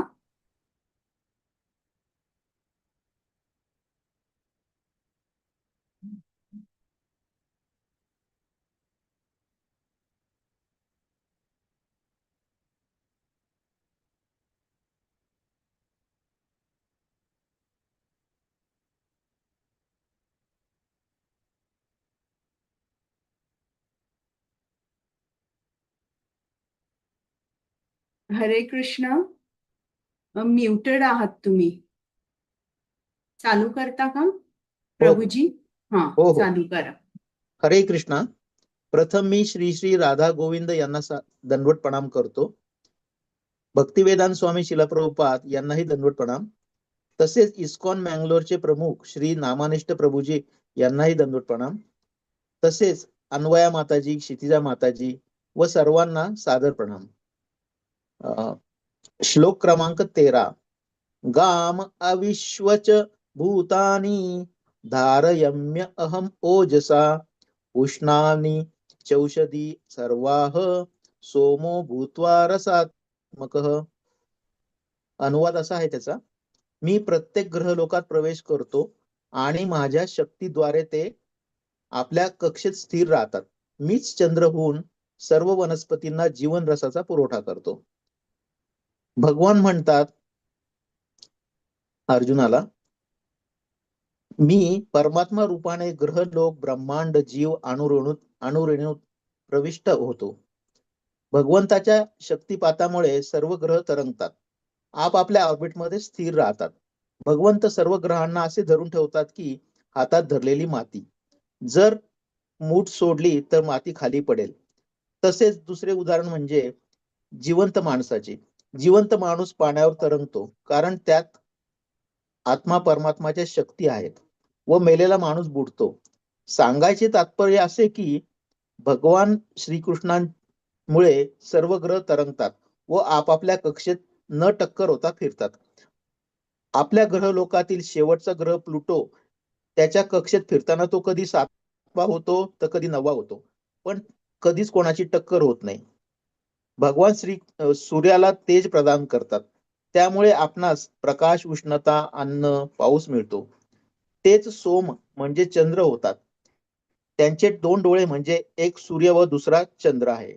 याच डोळ्यांनी ते प्रकृतीवर लक्ष ठेवून आहेत. ते म्हणतात मया अध्यक्षेण प्रकृती. भगवान सोमदेवा म्हणजे चंद्राद्वारे उष्णता कमी करून सर्व जीवांना शीतलता प्रदान करतात व आल्हाददायक वातावरण जीवांना देतात. तसेच चंद्राद्वारे ते फुलांना रंग, सुगंध, फळांना गोडी व भाज्यांना पोषण देतात. चरक संहितेत म्हटलंय की ज्यामुळे जीवांचे सर्व रोग नष्ट होतात अशा हजारो जडीबुटींना भगवान चंद्राद्वारे पोषण प्रदान करतात. तसेच खाद्यपदार्थांना 6 प्रकारच्या जसे गोड, आंबट, तिखट, कडू, खारट, तुरट अशा चवी प्रदान करतात. म्हणून येथे रसात्मक हा शब्द महत्वपूर्ण आहे. आपण यापैकी काहीच बनवू शकणार नाही. भगवान जीवांबद्दल इतके दयाळू आहेत की ते जीवांसाठी सर्व काही देतात. हरे कृष्णा. 14वा श्लोक. अहम वैश्वानरो भूत्वा प्राणिनां देहम अश्रितः प्राणापान समायुक्तः पचाम्य अन्नम चतुर्विधाम. अनुवाद: सर्व प्राणी मात्रांच्या देहामधील जठराग्नी मी आहे आणि 4 प्रकारच्या अन्नाचे पचन करण्याकरिता मी प्राण तथा अपान वायूची संयोग साधतो. येथे भगवान म्हणतात, मी जीवांना राहण्यासाठी ग्रहांवर स्थान दिले, ग्रह स्थिरतेने एका कक्षेत फिरण्यासाठी शक्तिपात केला, मी सूर्य, चंद्र, अग्नी, जीव सर्वांमध्ये उपस्थित असतो. तसेच ते म्हणतात, जठरात अन्न पचण्यासाठी लागणारा अग्नी वैश्वानर तेच आहेत. बृहदारण्यक उपनिषदात 5.9.1 मध्ये म्हटले आहे की भगवान वैश्वानर म्हणून जठरात उपस्थित राहून अन्नाचे पचन करीत आहेत. अन्न हे 4 प्रकारचे आहे. भक्षम, जे दाताने चावले जाते. भोज्यम, जे जिभेने ओढून घेतले जाते, जसे सूप, पेय. लेह्यम, जे चाटून खाल्ले जाते, जसे मध. चुसम, जे सक केले जाते व उरलेला भाग टाकून देता येतो, उदाहरणार्थ ऊस. जोपर्यंत भगवान अन्न पचन करणार नाही तोपर्यंत त्या जीवाला भूक लागत नाही. अन्न पचनाला लागणाऱ्या वायूच्या रूपाने पण ते उपस्थित असतात. याचा अनुभव आपण आपले कान गच्च बंद करून घेऊ शकतो. दोन्ही कान बंद केल्यावर आंतरिक वायूचे चलनवलनाचे आवाज आपण अनुभवू शकतो. जेव्हा एखादा माणूस मरणार असतो त्यावेळेस त्या माणसास त्याचे कान बंद केल्यास त्याला आंतरिक वायूचे आवाज येत नाहीत. आत्म्याच्या आधी परमात्मा शरीर त्यागतो. 10 प्रकारचे वायू आपल्या शरीरात उपस्थित असतात. प्राण हा वायू श्वसन, हृदयाचे चलनवलन, शरीराची ऊर्जा यासाठी उपयोग होतो. आपण हा वायू मलमूत्र विसर्जन, प्रजनन कार्य याला उपयोगी असतो. समान हा वायू पचन क्रियेला व अन्नाचे विभाजनाला मदत करतो. उदान हा वायू बोलणे, स्मरणशक्ती यासाठी उपयोगी असतो. व्यान हा वायू रक्तसंचार, स्नायूंची हालचाल यासाठी उपयोग असतो. आता पहिले 5 ते प्रमुख वायू आहेत. उपप्राणवायू म्हणजे कुठले? नाग हा वायू डोळ्याची हालचाल, दृष्टीचे नियंत्रण याच्यासाठी उपयोगी पडतो. कूर्म हा वायू डोळ्यांच्या उघडझापसाठी असतो. कृकल हा वायू भूक व तहान यास जागृत करतो. देवदत्त हा वायू निद्रा, श्वासाचे नियमन, जाग येणे यासाठी उपयोगी असतो. धनंजय हा वायू शरीराची ऊर्जा संरक्षित करतो. मरणानंतरही काही कालावधीसाठी हा वायू शरीरात उपस्थित असतो, त्यामुळे आपले शरीर फुगलेले दिसते. अशा प्रकारे जीवात्मा भगवंताच्या उपस्थितीमुळे आपले जीवन सुरळीतपणे व्यतीत करू शकतो. 15वा श्लोक. सर्वस्वचाहं हृदि सन्निविष्टो मत्त स्मृतिर्ज्ञानम अपोहो न च वेदेश सर्वैर अहम वेव वेद्यो वेदांत कृतवेद विद एव चाहम. अनुवाद. भगवान म्हणतात, मी सर्व प्राणी मात्रांच्या हृदयात स्थित आहे आणि माझ्यापासूनच स्मृती, ज्ञान आणि विस्मृती होतात. सर्व वेदांद्वारे जाणण्यायोग्य मीच आहे. निसंदेह मी या वेदांचा संकलक आहे व वेदांचा ज्ञाताही मीच आहे. या श्लोकात भगवान म्हणतात, मी प्रत्येकाच्या हृदयात स्थित आहे. ज्यांना भोग करायचा आहे अशा जीवांना भगवान त्यांच्या पूर्व कर्मानुसार व त्यांच्या आदेशानुसार कर्म करण्यास लावतात. जो जीव इच्छा करतो की मी भगवंताला विसरून स्वतःच भोग करेन, त्या जीवाला भगवान त्याच्या इच्छेप्रमाणे शरीरे प्रदान करतात. त्यानुसार त्याला आवश्यक ज्ञान, स्मृती दिली जाते व तो पूर्व जन्माविषयी सर्व काही विसरतो. ते त्याला सकाम कर्माचे फळ पण प्रदान करतात.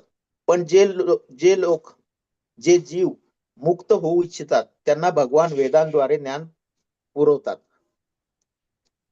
म्हणून श्रीला प्रभुपाद म्हणतात की भगवान कसे सर्वव्यापी आहेत. ते जीवांना अन्न पुरवठा करतात, अन्नाचे पचनही करवतात, सर्व कर्मांचे साक्षी राहतात. ते अर्जुनाचे शिक्षक पण बनतात. असे भगवान सर्व मंगलमय, कृपामयी, पूजनीय आहेत व वंदनीय आहेत. अशा भगवंतांना विसरू नका. पण आपण किती क्रूर आहोत. भगवान आपल्याला सर्व काही देतात, पण आपण त्यांच्याशी संबंध जोडण्यास तयार होत नाही व साधी कृतज्ञता देखील व्यक्त करत नाहीत. या श्लोकात आत्मसाक्षात्काराचे प्रयोजन सांगितले आहे. भगवान श्रीकृष्ण आपल्या व्यासदेव या अवताराद्वारे वेदांचे संकलन करतात. वेदांच्या रूपाने आपणास ज्ञान देतात. त्यामुळे जीव भगवंतांना जाणू शकतो व भक्तिमय सेवेद्वारे भगवंताची आराधना करून भगवत प्राप्ती करू शकतो. इतके भगवान जीवांप्रती दयाळू आहेत. वेदांचे अंतिम ध्येयही भगवानच आहेत. वेद जाणल्यामुळे जीवाला भगवंताशी असलेल्या संबंधाचे ज्ञान होऊ शकते व तो परम लक्ष्याची प्राप्ती करू शकतो. या सर्व गोष्टी भगवंताने आपल्यासाठी करून ठेवल्या आहेत की जेणेकरून जीव त्यांच्याकडे परत येईल. भगवान जीवाला त्यांच्याकडे आणण्यासाठी अत्यंत उत्सुक असतात. भगवान जीवाला त्यांच्या पूर्व पुण्याई सुकृतीमुळे ज्ञान प्रदान करतात जेणेकरून तो मुक्तीच्या मार्गावर अग्रेसर होतो. याबद्दल मी आपणास गजेंद्र मोक्षाची एक कथा सांगणार आहे. ही कथा भागवतम मध्ये 8.4 मध्ये सांगितली आहे. इंद्रद्युम्न नावाचा द्रविड देशातील पांड्य वंशाचा राजा होता. तो भगवंताचा महान भक्त होता. तो भगवंतांना रोज कमळ अर्पण करत असे. पुढे इंद्रद्युम्न राजाने कौटुंबिक जीवनातून निवृत्ती स्वीकारली व मलय पर्वतावर एका लहानशा कुटीत तो निवास करू लागला. त्याने मौन व्रत धारण केले व तो सदैव तप करीत राहिला. एकदा तो मौन व्रत धारण करून भगवंताचे पूजन करीत असताना भगवत प्रेमात भावविभोर होऊन गेला. त्याच वेळी महामुनी अगस्त्यांचे तेथे त्यांच्या शिष्यासहित आगमन झाले. निर्जन स्थानी बसलेल्या राजाने कोणत्याच प्रकारे बोलणे किंवा आतिथ्य स्वागत करण्याचा शिष्टाचार पाळला नाही. त्यामुळे अगस्त्य मुनींनी क्रोधित होऊन तू अज्ञान रूप अंधकारात पडशील व तुला हत्तीचा जड देह प्राप्त होईल असा शाप दिला. राजा वैष्णव असल्याने त्याने मुनींच्या शापाचे स्वागत केले व त्याला पुढील जन्मी हत्तीचे शरीर प्राप्त झाले. असा हा मागील जन्मातील राजा इंद्रद्युम्न गजेंद्र हत्ती होऊन त्रिकुट पर्वताच्या सुंदर व घनदाट जंगलात हत्तीचा राजा होऊन राहत होता. तो अत्यंत शक्तिशाली होता. त्याच्या संरक्षणाने हरणे, डुकरे, माकडे व इतर लहान प्राणी निर्भयपणे फिरत असत.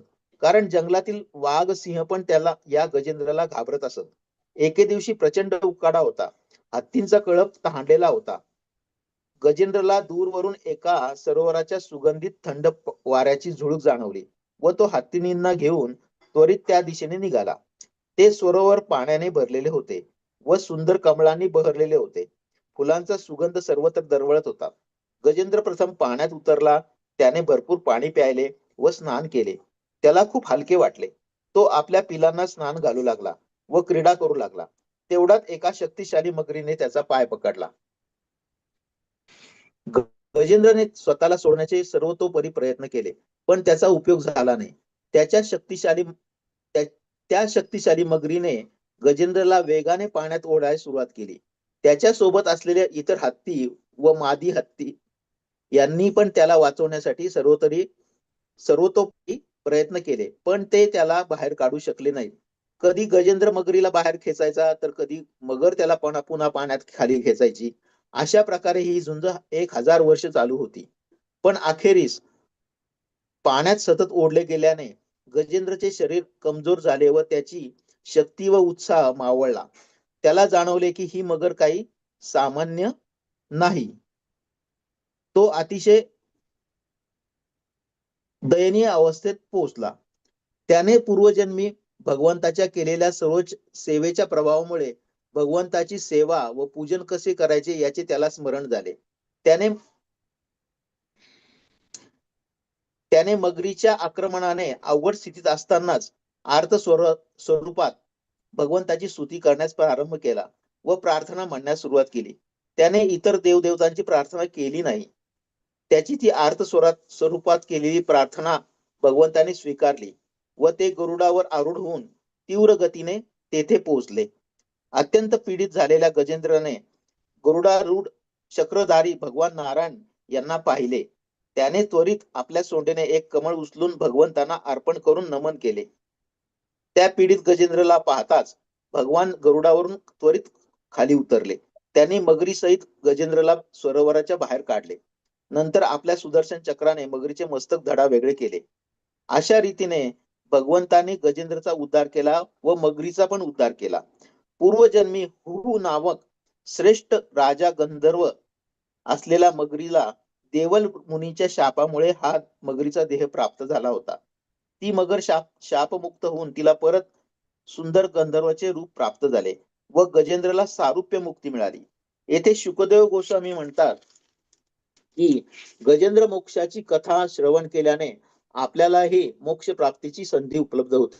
अशा रीतीने जर आपणाकडे पूर्व पुण्याची सुकृती असेल तर भगवान आपणास पूर्व ज्ञानाचे स्मरण देतात.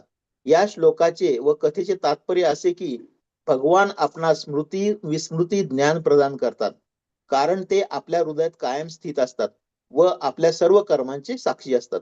हरे कृष्ण. हरे कृष्ण. मीनल माताजी.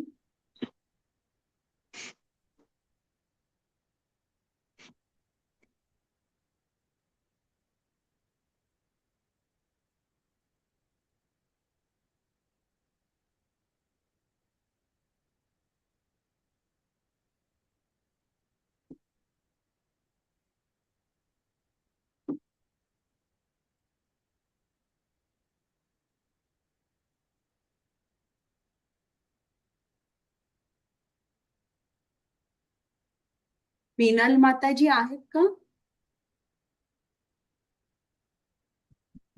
ऐकू येतोय? हो हो, येतोय आवाज. हरे कृष्ण. हरे कृष्ण. सर्वप्रथम श्री श्री मंगलोरचे राधा गोविंद यांना साष्टांग प्रणाम. त्यानंतर आपले जे संस्थापक श्रील प्रभुपाद त्यांना साष्टांग दंडवत. आपल्याला हा प्लॅटफॉर्म उपलब्ध करून दिलेले मंगलोरचे नामानिष्ठदास प्रभूजी त्यांनाही दंडवत प्रणाम. माझ्या गुरु अन्वया माताजी, पूजा माताजी, क्षितिजा माताजी यांनाही दंडवत प्रणाम. मला आज ही संधी दिल्याबद्दल सर्वांचे मनपूर्वक आभार. मला जे दिलेले आहे श्लोक ते श्लोक क्रमांक 16, 17 आणि 18. सुरुवातीला त्याचं थोडंसं इंट्रोडक्शन आधी देते. भगवंतांनी गीतेच्या 9व्या अध्यायापासून आपल्याला जीवन कसे जगावे हे शास्त्र सांगायला सुरुवात केली आणि या 15व्या अध्यायाच्या शेवटी इति गुह्यतमं शास्त्रम इदमुक्तम मया नघ असे म्हणून ते शास्त्र सांगण्याची त्यांनी इति केली, म्हणजेच त्याचा शेवट केला. भगवंतांनी 9व्या राजविद्या राजगुह्य योग या अध्यायात सुरुवातीला भक्तीचे स्वरूप सांगितले. 10व्या अध्यायात आपल्या दैवी शक्ती व ऐश्वर्यांचे प्रकटी करून आपल्या विभूती सांगितल्या.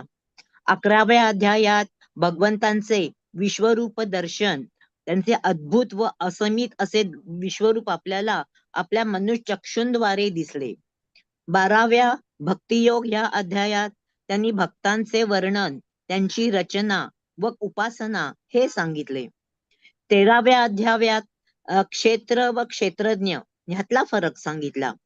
14व्या गुणत्रय विभाग योग या अध्यायात देहाला 3 गुणांचे कसे बंधन पडते आणि त्यांना ओलांडून गुणातीत कसे व्हावे याचे विवेचन केले आहे.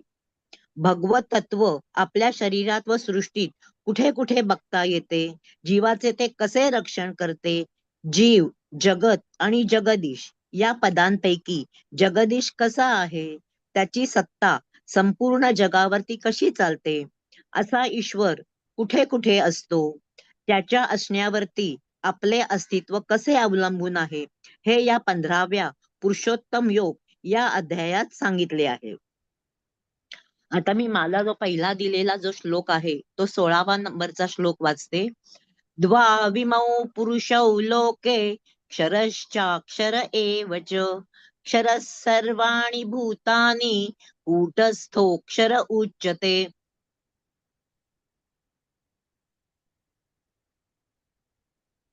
या पहिल्या श्लोकात क्षर, अक्षर आणि उत्तम पुरुष यांचे विवेचन केले आहे. म्हणजे द्वौ म्हणजे 2, त्यामध्ये पहिला जो क्षर म्हणजेच च्युत किंवा नश्वर आणि दुसरा अक्षर अच्युत आणि म्हणजेच शाश्वत असे जीवांचे 2 वर्ग सांगितले आहेत. आपण 7व्या अध्यायात अष्टधा प्रकृतीचे वर्णन ऐकले आहे किंवा 13व्या अध्यायात क्षेत्र म्हणून जे सांगितले आहे तो क्षरपुरुष. जेव्हा तो भौतिक प्रकृतीच्या संपर्कात असतो तेव्हा त्याला जीवभूत असे म्हटले जाते. 5 इंद्रिये आणि मनाशी संघर्ष करणाऱ्या जीवांना भौतिक शरीरे असतात व ती निरंतर बदलत असतात.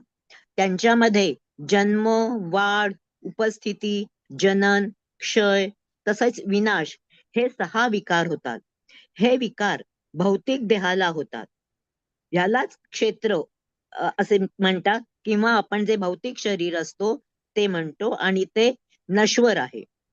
आता दुसरा जो वर्ग आपण म्हणतो, म्हणजेच क्षेत्राला जाणणारा जो क्षेत्रज्ञ, म्हणजे देहाला धारण करणारा जो आहे, पण तो जीवात्मा, तो भगवंतांचा सनातन अंश आहे. त्यालाच अक्षर पुरुष असे म्हटले आहे. पुरुष म्हणजे पुरे शेते इति पुरुषः. भौतिक देहामध्ये तो राहतो, परंतु भौतिक तत्वांपासून तो बनलेला नसतो. आध्यात्मिक जगतातील देह म्हणून तो गणला जातो. तो विकारी नसतो, सदैव मुक्तच असतो. आता या श्लोकामध्ये कूटस्थ अक्षर उच्यते असे म्हटले आहे. इथे एक गोष्ट सांगावीशी वाटते. चांभाराची ऐरण सगळ्यांनी पाहिलेलीच असेल. त्या चांभाराच्या ऐरणीला कूट असे म्हणतात. तो जो गुळगुळीत ठोकळा किंवा ज्याच्यावरती ठेवून तो आपलं काम करत असतो, तो अपरिवर्तनीय असतो. त्याच्या आधारावरती तो चांबडे ठेवून त्यावर हातोड्याने घाव घालून चांबडे कमावतो. ठोकतानाचे जे तो जो आपल्या हातोड्याने ठोकतो, ते ठोकलेले घाव चांबड्याला लागतात, पण खाली असलेल्या ऐरणीला लागत नाही. ऐरण ही निर्विकार असते. आता इथे चांबडे म्हणजे आपले शरीर, पण आतमध्ये जो जीवात्मा रूपी आत्मा आहे, त्याला ते घाव लागत नाहीत. तो निर्विकार अचल असतो, त्याला विकार नाहीत. आध्यात्मिक जगतात असे जे भगवंतांशी एकरूप आहेत, जे नेहमी शुद्ध, अमर, साक्षीभावात स्थिर असतात, त्यांना अच्युत किंवा अक्षर असे म्हटले जाते. ते एकत्वामध्ये सदैव मुक्तच असतात. आता पुढील श्लोक म्हणते मी. उत्तम पुरुषस्त्वन्य परमात्मेत्युदाहृतः यो लोकत्रयमाविश्य बिभर्त्यव्यय ईश्वरः. आता या श्लोकात या दोघांच्या व्यतिरिक्त एक परम पुरुष परमात्मा आहेत, जे स्वतः भगवंत, ते अव्ययी आहेत, आणि वेदांनी त्यांना उत्तम पुरुष परमात्मा असे म्हटले आहेत. क्षर आणि अक्षर या 2 पुरुषांपेक्षा ते भिन्न आहेत. ते खूप शक्तिशाली आहेत, चेतन आहेत. आता आपण आधीच्या श्लोकातून पाहिलं की आपण आपल्या पंचेंद्रियांद्वारे आपण बघू शकतो, ऐकू शकतो, नाकाद्वारे आपण गंध घेऊ शकतो, आपल्या जिव्हेद्वारे रसात्मक अन्नाचे सेवन करतो, वाणीने बोलून आपण संपर्क करू शकतो, स्पर्शाने त्या गोष्टींचे विवेचन करून आपण अपघातापासून स्वतःला वाचवूही शकतो. स्मृती आणि विस्मरण यामुळे आपण सुखी जीवन जगू शकतो. आपल्याला गुरुत्वाकर्षण दिसत नाही, पण त्यामुळेच आपण पृथ्वीला चिकटून राहू शकतो. ब्रह्मांडातले अजस्त्र ग्रहगोल एका विशिष्ट क्रमाने त्यांच्या कक्षेत एकमेकांवरती न आपटता भ्रमण करतात. आपल्याला साधं एक रॉकेट जरी सोडायचं म्हटलं चंद्रावरती किंवा मंगळावरती, तर आपल्याला किती सायास पडतात व किती खर्च करावा लागतो त्या गोष्टी करता. आपल्याला ह्या सर्व गोष्टी आपल्या त्या सर्व परमात्म्याच्या शक्तीमुळेच मिळत असतात, आणि तेही अगदी सहजतेने आपल्याला उपलब्ध करून देतात.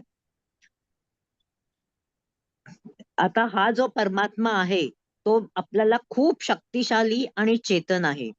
तसेच क्षर आणि अक्षर आपण जे पाहिले, त्यांचे कारणही तोच आहे. तो पुरुष तिन्ही लोकात स्वर्ग, पृथ्वी, पाताळ यामध्ये प्रवेश करून स्वतःच्या शक्तीने संपूर्ण जगाचे भरण आणि पोषण करत असतो. क्षर आणि अक्षरांच्याही तो अतीत आहे. त्यांना व्यापून दशांगोळे तो वर उरलेला अव्ययी असा आहे, आणि वेदांनी आणि लोकांमध्ये हाच उत्तम पुरुष म्हणजेच पुरुषोत्तम म्हणून ओळखला जातो. पुरुषोत्तम भगवान सर्व जीवांना त्यांच्या कर्मानुसार भोग प्राप्त करण्याची सुविधा उपलब्ध करून देतो आणि त्यांचे पालनही करतो. जो बुद्धिमान मनुष्य त्यांना जाणू शकतो, तोच परिपूर्ण शांती प्राप्त करण्यास प्राप्त आहे. मूढ लोकांना जे लोक आपल्या विषयांमध्ये अडकलेले आहेत, गुंतलेले आहेत, त्यांना ते लोक त्याला जाणू शकत नाहीत. यातील उत्तम हा शब्द महत्वाचा आहे, कारण च्युत असो किंवा अच्युत, बद्धावस्थेतील किंवा मुक्तावस्थेतील जीव कोणीही भगवंतांपेक्षा श्रेष्ठ असूच शकत नाही. त्याच्यासारखा उत्तम आणि पुरुषोत्तम तोच. आता पुढच्या श्लोक म्हणून दाखवते मी. यस्मात्मक्षरिमती तोहम अक्षरादपि चोत्तमः अतोऽस्मि लोके वेदे च प्रथित पुरुषोत्तमः. आता आपण मी म्हटल्याप्रमाणे हा जो आहे पुरुषोत्तम, तो सर्व म्हणजे सगळ्यात तो श्रेष्ठ आहे आणि कोणीही जीव त्याच्यापेक्षा श्रेष्ठ असू शकत नाही. आता 16, 17 आणि 18 या 3 श्लोकांना त्रिश्लोकी गीता असे म्हणतात. यात वेदांचे प्रयोजन काय आहे ते सांगितले आहे. यात संबंध, अभिध्येय आणि प्रयोजन हे आपल्याला समजते. संबंध म्हणजे जीवांचे भगवंतांकडे काय नाते आहे. अभिध्येय म्हणजे कुठच्या प्रकारे काय काय क्रिया केल्या की आपल्याला या भगवंतांना जाणता येते. प्रयोजन म्हणजे भगवंतांना जाणण्यामागे काय कारण आहे. भगवंत दिव्य श्रेष्ठ आहेत आणि आपण फक्त एक अंश आहोत. पतनाधीन च्युत व्यक्तीला भगवंतांशी जोडून घेण्यासाठी सर्वथा त्यांना शरण जाऊन भगवंतांच्या सेवेत लीन होणे हा एक मार्ग सांगितला आहे. तसेच 4 नियामक तत्वांचे पालन करणे. हरे कृष्ण कृष्ण कृष्ण हरे हरे, हरे राम या महामंत्राचा सदैव जप करणे. आपले विहित कर्तव्य करत राहून त्या कर्माचे फळ भगवंतांना अर्पण करणे. नवविधा भक्तीच्या ज्या स्मरणम, मननम, कीर्तनम वगैरे ज्या 9 पायऱ्या आहेत त्यांचे आपण सतत पालन करायला हवे.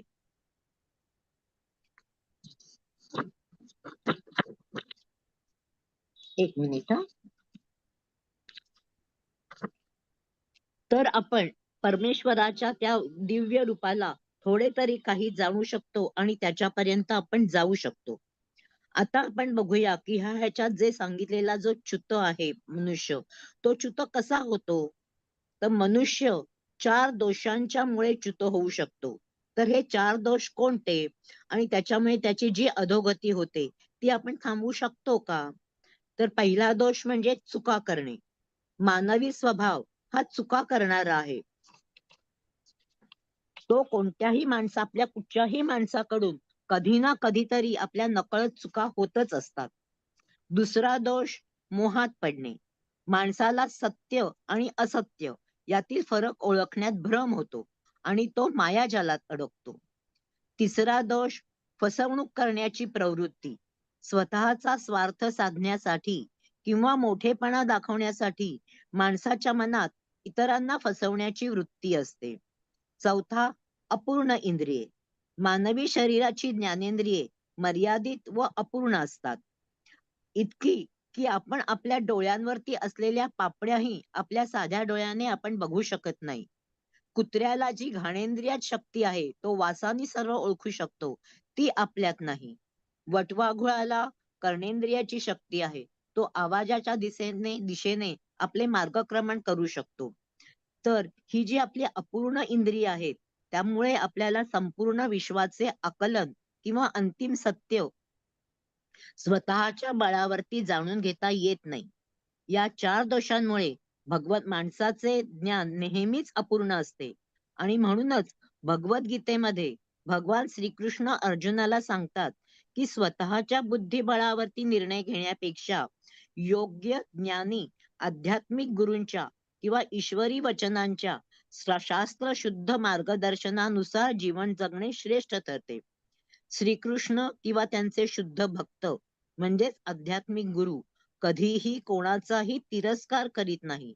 त्यांच्यासाठी कोणीही मनुष्य कायमचा पापी नसतो. जर एखादी व्यक्ती खऱ्या मनाने पश्चाताप करून भक्तीच्या मार्गावरती आली तर गुरु तिचा उद्धार करतात. आता या संबंधातली एक गोष्ट मला आठवते. नारद मुनींनी चोऱ्या, दरोडे, वाटमारी करून आयुष्य कंठणाऱ्या वाल्या कोळ्याचा असाच उद्धार केला. त्यांनी शत्रू किंवा मित्र असा भेदभाव न करता समत्वाच्या भावनेने पापीवाल्याच्या हृदयातील परमात्म्याला नारद मुनींनी जाणले. तो हे पाप कोणासाठी करतोय ते शोधायला त्याला त्यांनी प्रवृत्त केले. जेव्हा त्याची पत्नी, मुले, बाळे त्याच्या पापात सहभागी होण्यास तयार नाहीत हे त्याला समजल्यावरती आपली चूक त्याच्या लक्षात आली. त्याला पश्चाताप झाला. नारदांनी दिलेला राम राम राम राम असा जपमंत्र त्याने निष्ठेने पाळला आणि तो इतका की त्याच्या अंगावरती मुंग्यांचे वारूळ झाले तरी त्याचे चित्त ढळले नाही. आणि एक दिवस भगवंत प्रसन्न होऊन वाल्याचा वाल्मिकी ऋषी झाले आणि मग आपल्याला रामायणासारख्या अलौकिक ग्रंथाची प्राप्ती झाली. अशाच आपल्या भक्ताचा उद्धार करणाऱ्या आतापर्यंत आपण अजूनही गोष्टी आपण ऐकल्या, पण मला एका वेगळ्याच विषयाकडे थोडंसं वळावंसं वाटतं. कारण आधुनिक आपण जे च्युत म्हटलं ते आपल्या आधुनिक जगतातील किंवा भौतिक जगतातील बरेचसे जीव हे च्युत असतात. आधुनिक माणसांना सामोरे जावे लागणाऱ्या ह्या ज्या समस्या आहेत त्यांची कारणं आणि त्यावरील काही अत्याधुनिक उपाय आपण जर का बघितले तर आपल्या सध्याच्या परिस्थितीत काही फरक पडतो का हे मला आपल्याला सुचवावंसं वाटतं. भौतिक साधनांद्वारे ह्या समस्या निवारण्यासाठी आपण अथक प्रयत्न करतच असतो. त्यातले खरोखरीच काही निष्फळ ठरून तो नैराश्याने त्रासलाही जातो. परंतु भगवंतांची वाणी असलेल्या वैदिक ग्रंथातून या सर्व समस्यांना रामबाण उपाय सांगितलेले आहेत. त्यातले काही जे समस्या आहेत त्यांचा मी थोडासा उल्लेख करू इच्छिते. आपल्या या सर्वसामान्य जगात, भौतिक जगात मी आता म्हटल्याप्रमाणे बरेचसे जीव हे च्युत असतात.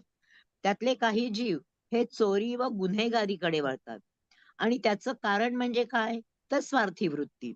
आणि आता याच्यावरचा जर का आध्यात्मिक उपाय जर का शोधायचा झाला तर शूर व धाडसी वैष्णव व ब्राह्मणांद्वारा त्याला मार्गदर्शन करणारा आदर्श नेता मिळावा लागतो. त्याच्यानंतर दुसरा एखादी समस्या काय येऊ शकते तर मुलांच्या द्वारे लहान लहान मुलं शाळांमध्ये गोळीबार करताना आपण ऐकतो व बघतो.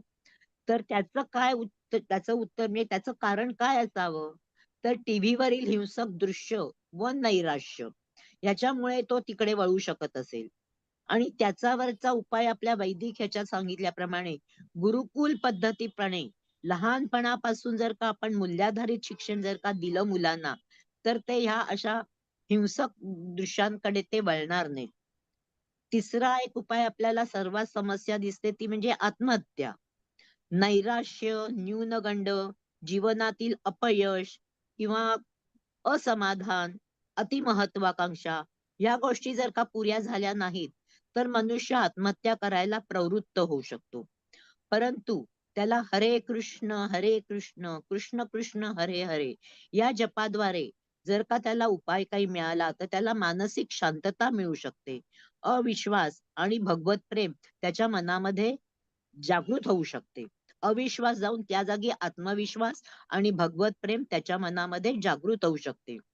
तसेच काही आपल्या हातात नसलेल्या ज्या गोष्टी आहेत ते वादळ, दुष्काळ, नैसर्गिक आपत्ती याही येत असतात.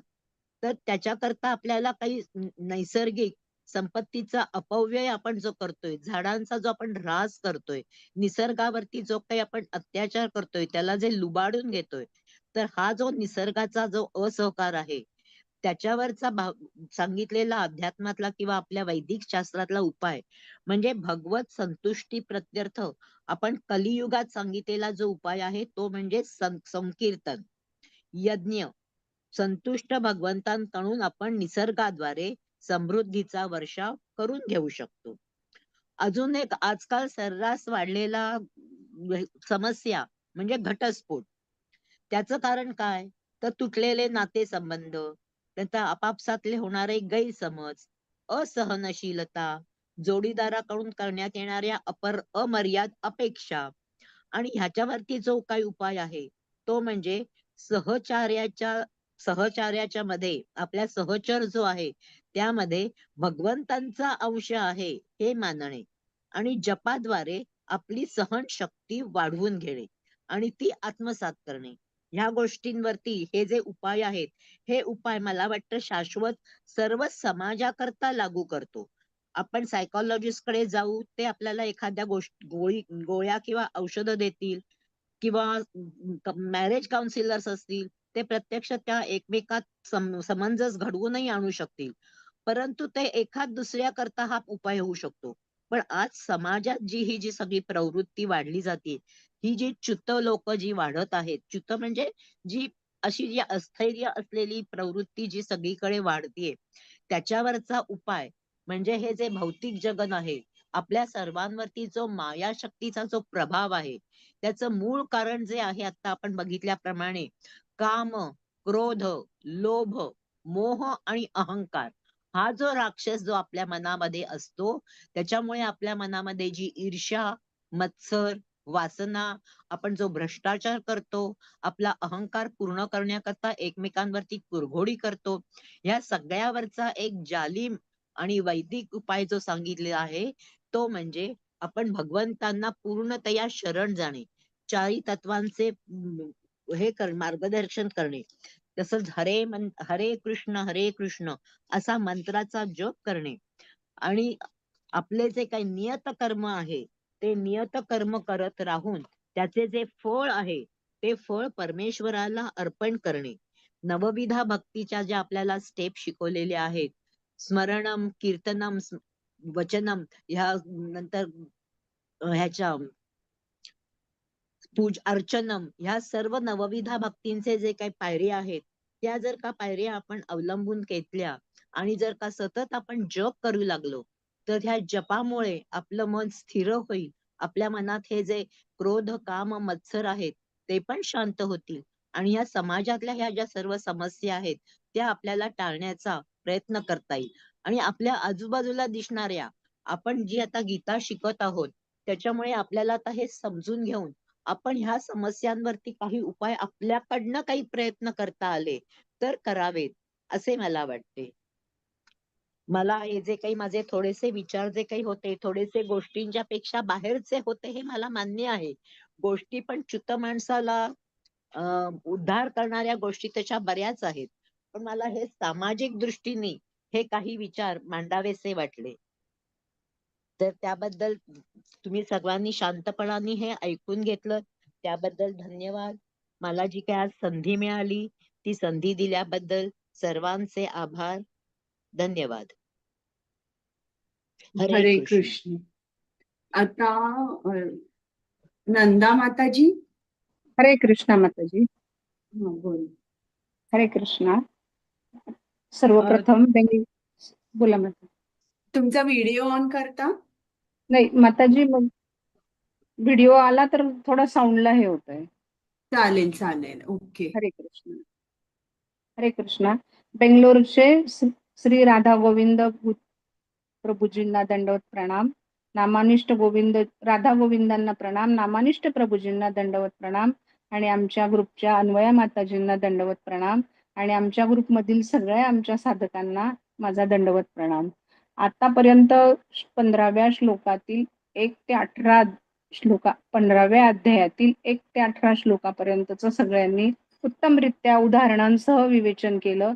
आणि शेवटचे हे जे 2 श्लोक आहेत, 19 आणि 20, या श्लोकांची थोडक्यात मी माहिती देणार आहे. आणि याच्यातून श्रीकृष्णाने अर्जुनाला त्याच्या स्वरूपाविषयी जाणीव करून देण्याचा प्रयत्न केला, आणि त्याच्यातील जे भय होतं ते दूर करण्याचा श्रीकृष्ण भगवानांनी प्रयत्न केलेला आहे. तर मी आता हे थोडक्यात आपणास गोष्टी रूपातून पण सांगण्याचा प्रयत्न करते. प्रथम मी श्लोकाचं वाचन करते. यो मामेव सम्मूढो जानाति पुरुषोत्तमं स सर्वविद भजति मां सर्व भावेन भारत. अर्थ: जो मला संशयरहित होऊन पुरुषोत्तम भगवान म्हणून जाणतो, तो सर्वज्ञ होय. म्हणून हे भारता, तो माझ्या भक्तीमध्ये पूर्णपणे संलग्न हो, असे श्रीकृष्ण भगवान अर्जुनाला सांगतात. ते अर्जुनाला सांगतात की जो मनुष्य मोहातून मुक्त होऊन मला अशा प्रकारे पुरुषोत्तम म्हणून जाणतो, तो सर्वज्ञ आहे. तो पुरुष सर्व भावाने पूर्ण अंतःकरणानेच मला पूजतो. भगवान श्रीकृष्ण हे केवळ एक व्यक्ती किंवा सामान्य अवतार नसून ते क्षर आणि अक्षर म्हणजे नाशवंत आणि शरीर या दोन्ही पलीकडचे पुरुषोत्तम आहेत. हे सत्य ओळखणे म्हणजेच खरे हे ज्ञान आहे. जो भक्त कोणत्याही संशयाशिवाय हे सत्य स्वीकारतो त्यालाच गीतेत असमूढ म्हणजे भ्रमातून मुक्त झालेला म्हटलेले आहे. जेव्हा मनुष्याला परमेश्वराच्या सर्वोच्च स्वरूपाचे ज्ञान होते तेव्हा त्याची भक्ती केवळ वरवरची न राहता सर्व भावेन म्हणजे पूर्ण समर्पण आणि प्रेमाने युक्त होते. अशा भक्ताला जगातील तर काहीही जाणून घेण्याची गरज उरत नाही, म्हणून त्याला सर्वज्ञ असे म्हटलेले आहे. हा संपूर्ण श्लोकामधला याचा आहे तो मी थोडक्यामध्ये आपणाला हे गोष्टी रूपाने सांगण्याचा प्रयत्न करते.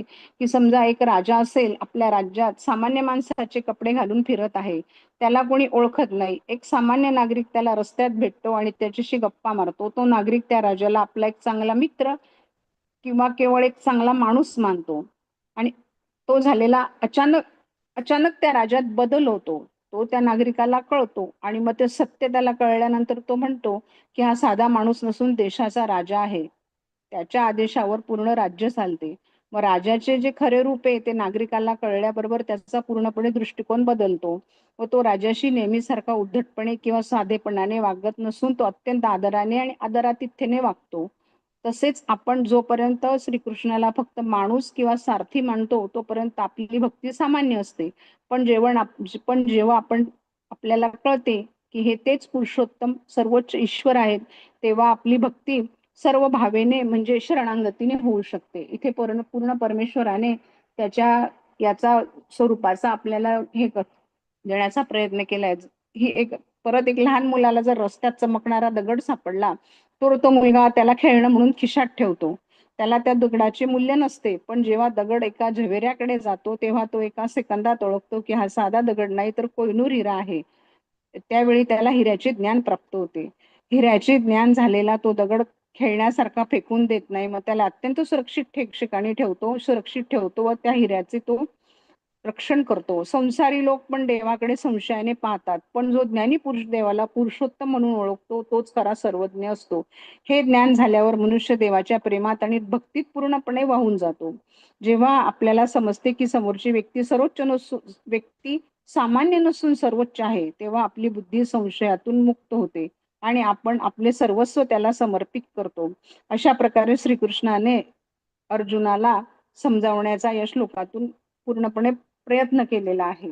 आणि आता मी पुढचा श्लोक वाचून दाखवते आपणास की 20वा श्लोक आहे. इति गुह्यतमं शास्त्रमिदं मुक्तं मया नघः एतद्बुद्ध्वा बुद्धिमान स्यात् कृतकृत्यश्च भारत. हे निष्पाप अर्जुना, हा वैदिक शास्त्रांचा परमगुह्य गाभा आहे आणि तो आता मी तुला प्रकट केला आहे. जो कोणी हे जाणेल तो बुद्धिमान होतो आणि त्याच्या प्रयत्नांद्वारे सिद्ध होतात. ते श्रीकृष्ण अर्जुनाला सांगतात की हे गोपनीय आणि रहस्यमय शास्त्र मी तुला सांगितले हे तू तत्व म्हणून समजून घे आणि खऱ्या बुद्धिमान होऊन तू कर्तव्य करण्याला कृतकृत्य हो. असे श्रीकृष्ण भगवान अर्जुनाला आता हे शेवटच्या श्लोकात सुद्धा त्याने युद्धाला तयार व्हावं म्हणून त्याला ते अनेक प्रकारे समजवतात, त्याला ज्ञान देतात आणि अनेक प्रकारे समजवण्याचा प्रयत्न करतात. यासाठी मी एक छोटीशी गोष्ट आपल्याला सांगते की एक राजा जेव्हा जंगलात शिकारीला जातो तेथे तो सैन्यासह फेरफटका मारतो आणि खूप दूर निघून गेल्यावर त्याला तहान भूक लागते, तो थकतो आणि झाडाखाली हताश होऊन बसतो. तेवढ्यात तिथून एक लाकूड तोड्या जात असतो. राजाची अवस्था पाहून तो त्याच्याकडे पाणी मागतो. राजाला त्याने पाणी दिल्यावर तो त्याला झोपडीत घेऊन जातो, पोटभर जेवण देतो. राजाला आनंद होतो. तो राजा आहे असं त्याला ओळखतच नाही. मग तो लाकूड तोड्याला एक सोन्याचे नाणे देतो आणि म्हणतो की राजाचा एक मंत्री आहे, तू कधी शहरात आला तर मला भेट, मी तुला मदत करेल. असं राजा त्याला सांगून आपल्या राज्यात येऊन जातो. आणि मग ज्यावेळी लाकूड तोड्या शहरात जातो तेव्हा तो मंत्र्याचा पत्ता शोधत शोधत थेट राजवाड्यात जातो. तिथे गेल्यावर त्या लाकूड तोड्याला आश्चर्याचा धक्का बसतो. त्याला तो सामान्य मंत्री समजत होता, तो स्वतः राजा होता. राजाने लाकूड तोड्याचे स्वागत केले आणि त्याला उपकार म्हणून चंदनाची मोठी बाग भेट दिली. लाकूड तोड्या आनंदाने जंगलात गेला. काही वर्षांनी राजा त्या लाकूड तोड्याची चौकशी करायला पुन्हा जंगलात गेला. राजाने पाहिले की लाकूड तोड्या अजूनही गरिबीतच जगत आहे. राजाने विचारले, अरे मी तुला चंदनाची एवढी मोठी बाग दिली, मग तू अजूनही गरीब कसा? लाकूड तोड्या म्हणाला, महाराज मी रोज त्या बागेतील झाडे कापतो त्याचे कोळसे बनवतो आणि बाजारात विकतो. त्यातून जे काही पैसे मिळतात त्यावर माझे पोट चालते.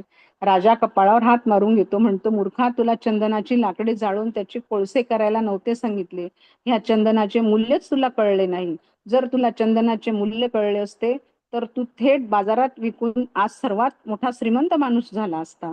म्हणजे आपण मानवी जीवन पण असंच चंदनाच्या बागेसारखे मौल्यवान आहे. पण जोपर्यंत आपण भगवंताचे हे परमज्ञान समजत नाही, गुह्यशास्त्र समजत नाही, तोपर्यंत आपण मौल्यवान जीवनाचा वापर केवळ खाणे, पिणे, झोपणे यासारख्या कोळशाच्या कामात वाया घालवतो. जेव्हा माणसाला हे गुह्य ज्ञान मिळते तेव्हा ते खरे जीवनाचे मूल्य आहे हे त्याला कळते.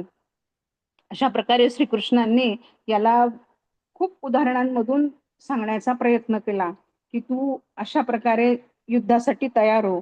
मग त्यांनी उद्धवाचे उदाहरण दिले की उद्धवाची शंका दूर करण्यासाठी कृष्णाने त्याला भगवद्गीतेचे उपदेश केले, ज्यात त्याने पुष्कळ तात्विक तपश्चर्येपेक्षा निर्मळ प्रेममय भक्तीचे श्रेष्ठत्व स्पष्ट केले.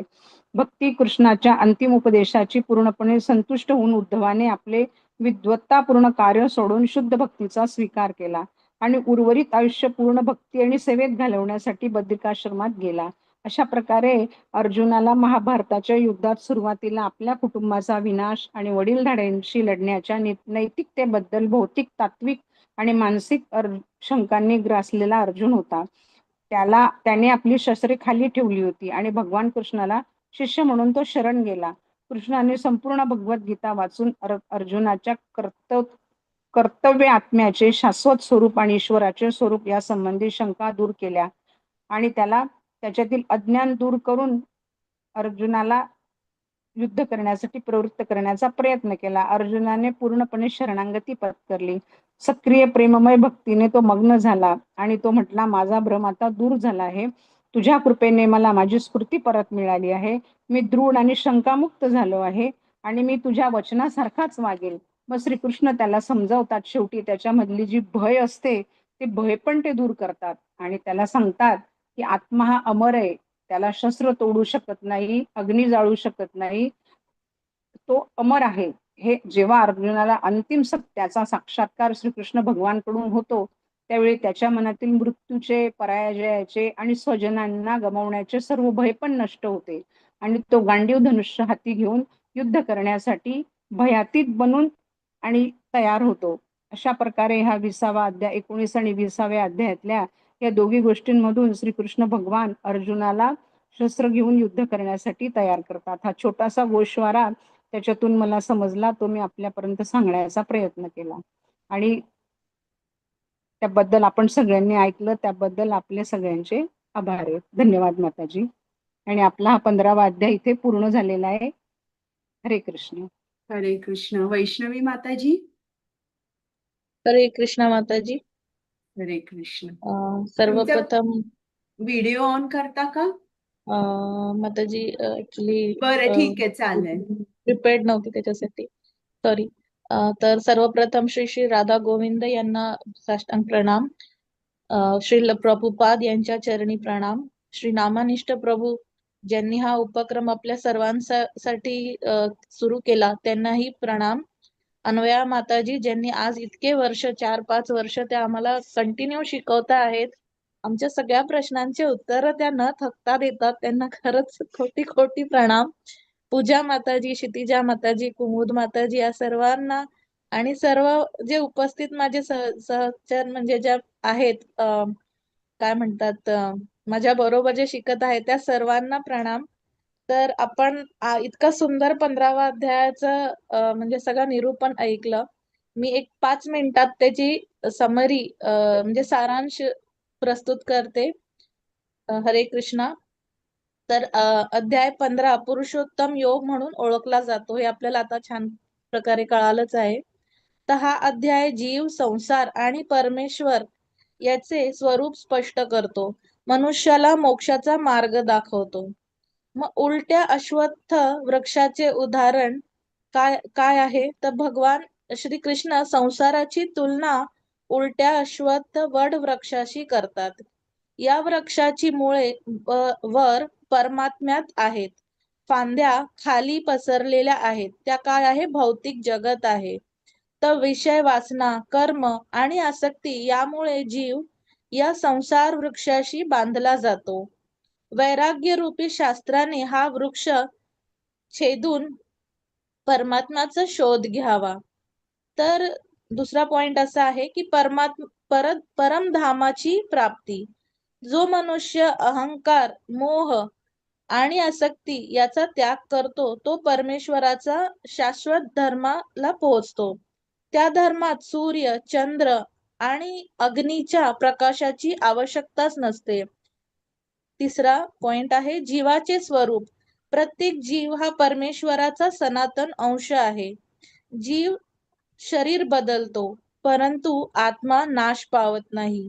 आत्मा एका शरीरातून दुसऱ्या शरीरात जाताना मन आणि इंद्रिये सोबत घेऊन जाते. चौथा पॉइंट परमेश्वराची सर्व व्यापकता. श्रीकृष्ण सांगतात की सूर्य, चंद्र आणि अग्नी तेज मीच आहे. पृथ्वीला धारण करणारी शक्ती मीच आहे.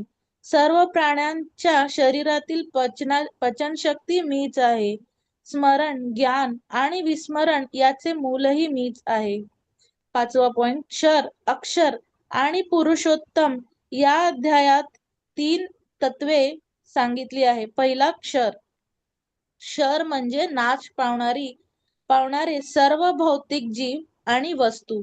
2 अक्षर, अविनाशी आत्मा. 3 पुरुषोत्तम. पुरुषोत्तम म्हणजे क्षर आणि अक्षर या दोघांपेक्षाही श्रेष्ठ असलेले परमेश्वर. तर 6वा पॉइंट आहे पुरुषोत्तमाचे महत्व. परमेश्वर सर्वांचा आधार, पालनकर्ता आणि नियंता आहे. जो त्याला पुरुषोत्तम म्हणून जाणतो आणि भक्तिभावाने त्याची उपासना करतो तो खऱ्या अर्थाने ज्ञानी ठरतो आणि मोक्ष प्राप्त करतो. तर ह्याच्यात मुख्य संदेश काय आहे की संसार जो आहे तो नश्वर आहे पण परमात्मा हा शाश्वत आहे. आसक्तीचा त्याग करून वैराग्य स्वीकारावे. आत्मा अमर आहे, शरीर नश्वर आहे. परमेश्वर सर्वत्र आणि सर्वांचा अंतःकरणात वास करतो. पुरुषोत्तमाचे ज्ञान आणि भक्ती याद्वारे मोक्ष प्राप्त होतो. थोडक्यात संसार रूपी वृक्षाचा मोहातून मुक्त होऊन आत्म्याचे खरे स्वरूप जाणून आणि पुरुषोत्तम परमेश्वराची भक्ती करून मनुष्य मोक्ष व परमधाम प्राप्त करू शकतो. तर तुम्ही म्हणाल ह्याच्यातलं मला काहीच समजलं नाही काय म्हटलं ते. तर जसं काल मी 3 तुमच्या समोर पॉइंट ठेवलेले की आपल्या भौतिक जगामध्ये आणि आध्यात्मिक जगामध्ये काय फरक आहे त्याची मी तुम्हाला एक गोष्ट सांगितली होती काल की ऊस आणि बांबू मधला फरक जसा एका माणसाला ज्याला माहिती नाही ऊस काय आहे आणि बांबू काय आहे ह्याच्यातला फरक त्याला माहिती नाही, त्यांनी कधीच ऊसाची गोडी चाखली नाही तर त्याला फरकच कळणार नाही की कधीच बघितलंच नाही त्यांनी ऊसाचं खोड कसं असतं ते.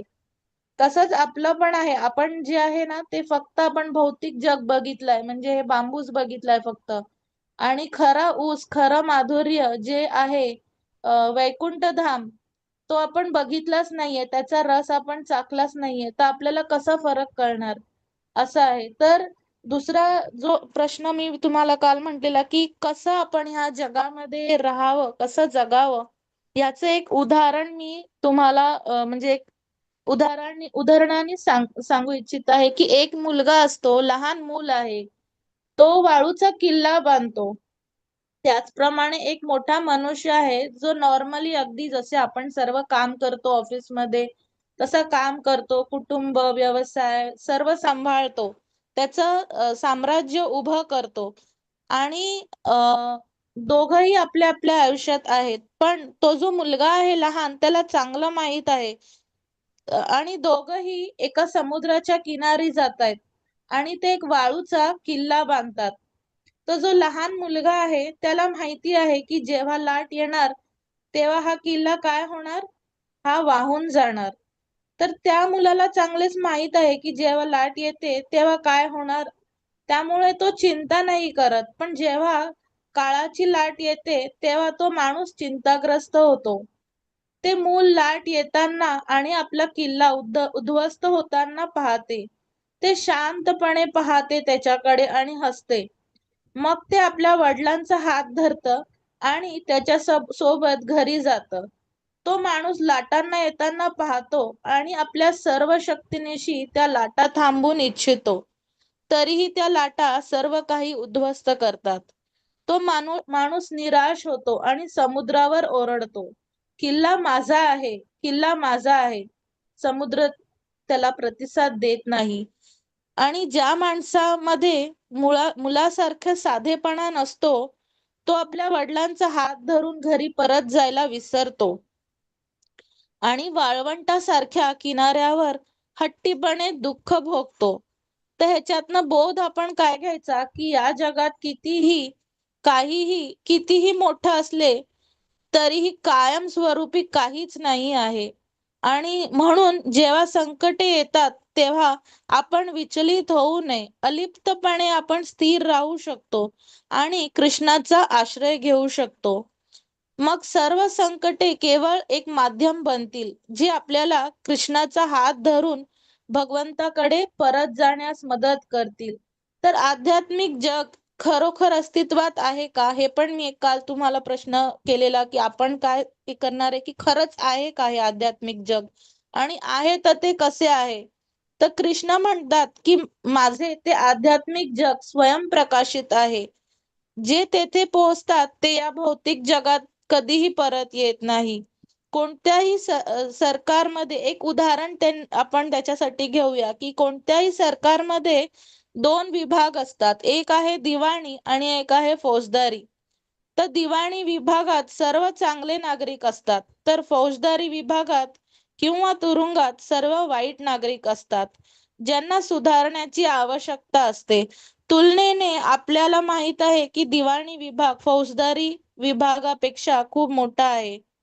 त्यातच तर्काने आपण असं म्हणू शकतो की कृष्णाची सृष्टी भौतिक जग हे तुरुंगासारखे आहे. कृष्णाच्या सृष्टीत भौतिक जग हे तुरुंगासारखे आहे आणि आध्यात्मिक जग हे असे ठिकाण आहे जिथे सामान्य माणसं राहतात. आणि आध्यात्मिक जग हे भौतिक जगापेक्षा खूप मोठे आहे, जे आपल्यासारख्या वाईट नागरिकांना सुधारण्यासाठी तुरुंगासारखेच आहे. जे कधीही तुरुंगाच्या बाहेर पडलेच नाही, त्यांना असे वाटू शकते की त्यांना नेहमी असं वाटू शकते की बाहेर काहीच नाही. आपल्या जवळ जे काही आहे ते सर्व तुरुंगच आहे. त्याचप्रमाणे भौतिक जगातील अज्ञानी लोकांना असे वाटते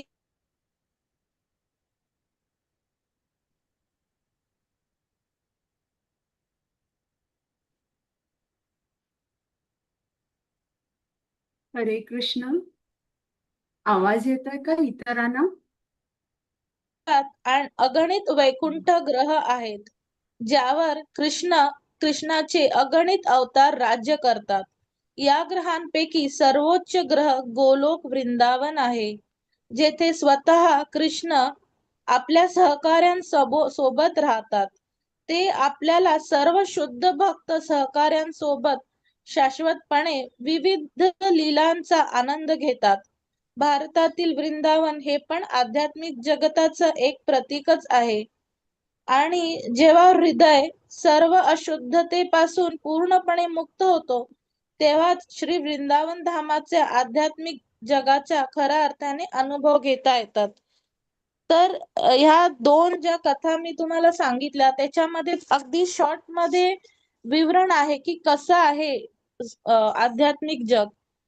आणि आपण सर्व जेव्हा आपण या भक्ती मार्गावर चालतो तेव्हा आपल्याला नेहमीच प्रयत्न करायला पाहिजे की आपण भगवंतांनी सांगितलेल्या या उपदेशांवर काय म्हणतात अग्रसर राहू असं. तर हेच जे आहे ते समरी आहे. आपण सर्वांनी माझं इतकं शांतपणे ऐकून घेतलं त्याबद्दल मी सर्वांची आभारी आहे. अन्वया माताजींनी मला हे बोलण्याची संधी दिली त्यासाठी मी खूप खूप आभारी आहे. थँक्यू माताजी. Thank you everybody. हरे कृष्ण कृष्ण कृष्ण हरे हरे, हरे राम राम राम हरे हरे. हरे कृष्णा माताजी. हरे कृष्णा. फारच सुंदर. सर्वजण खूप मनापासून तुम्ही सर्वजणांनी अभ्यास केला आणि हे सादर केलं आणि पुरुषोत्तम योग, पुरुषोत्तम मासात ऍक्च्युली तुम्ही त्याचं चिंतन केलेलं आहे. तर जे काय त्याचे लाभ आहेत ना ते तुम्हाला सर्वांना मिळणार आहेत. खूप छान रीतीने अगदी मनापासून तुम्ही हे सादर केलंय. तर तुम्हाला मी सर्वांना धन्यवाद म्हणते. खरोखरच तुम्ही अगदी फर्स्ट क्लास प्रीचर्स आहात. म्हणजे आता मला असं वाटतंय की L3 चा वर्ग जो उर्वरित जे आपले अध्याय आहेत ते मी बसावं आणि तुम्ही सांगावं. एक्सप्लेन इतकं छान बोललात. बरं स्टॉक शेअर करता? आता काही इतरांचे प्रश्न आहेत? हरिबोल सगळ्यांसाठी खूप खूप खूप मोठा हरिबोल. अप्रतिम अप्रतिम माताजी. खूपच हो. सुंदर. मला वाटतं हा व्हिडिओ जर व्हायरल केला तर तुम्हाला खूप लाईक्स मिळतील. इतक्या हो. सुंदर रीतीने तुम्ही समजून सांगितलं आणि ऍक्च्युली चिंतन केलंय तुम्ही प्रत्येक श्लोकावर. हे अगदी अगदी दिसतंय. खूपच सुरेख. हम्म. बरं आता काही प्रश्न आहेत कोणाला?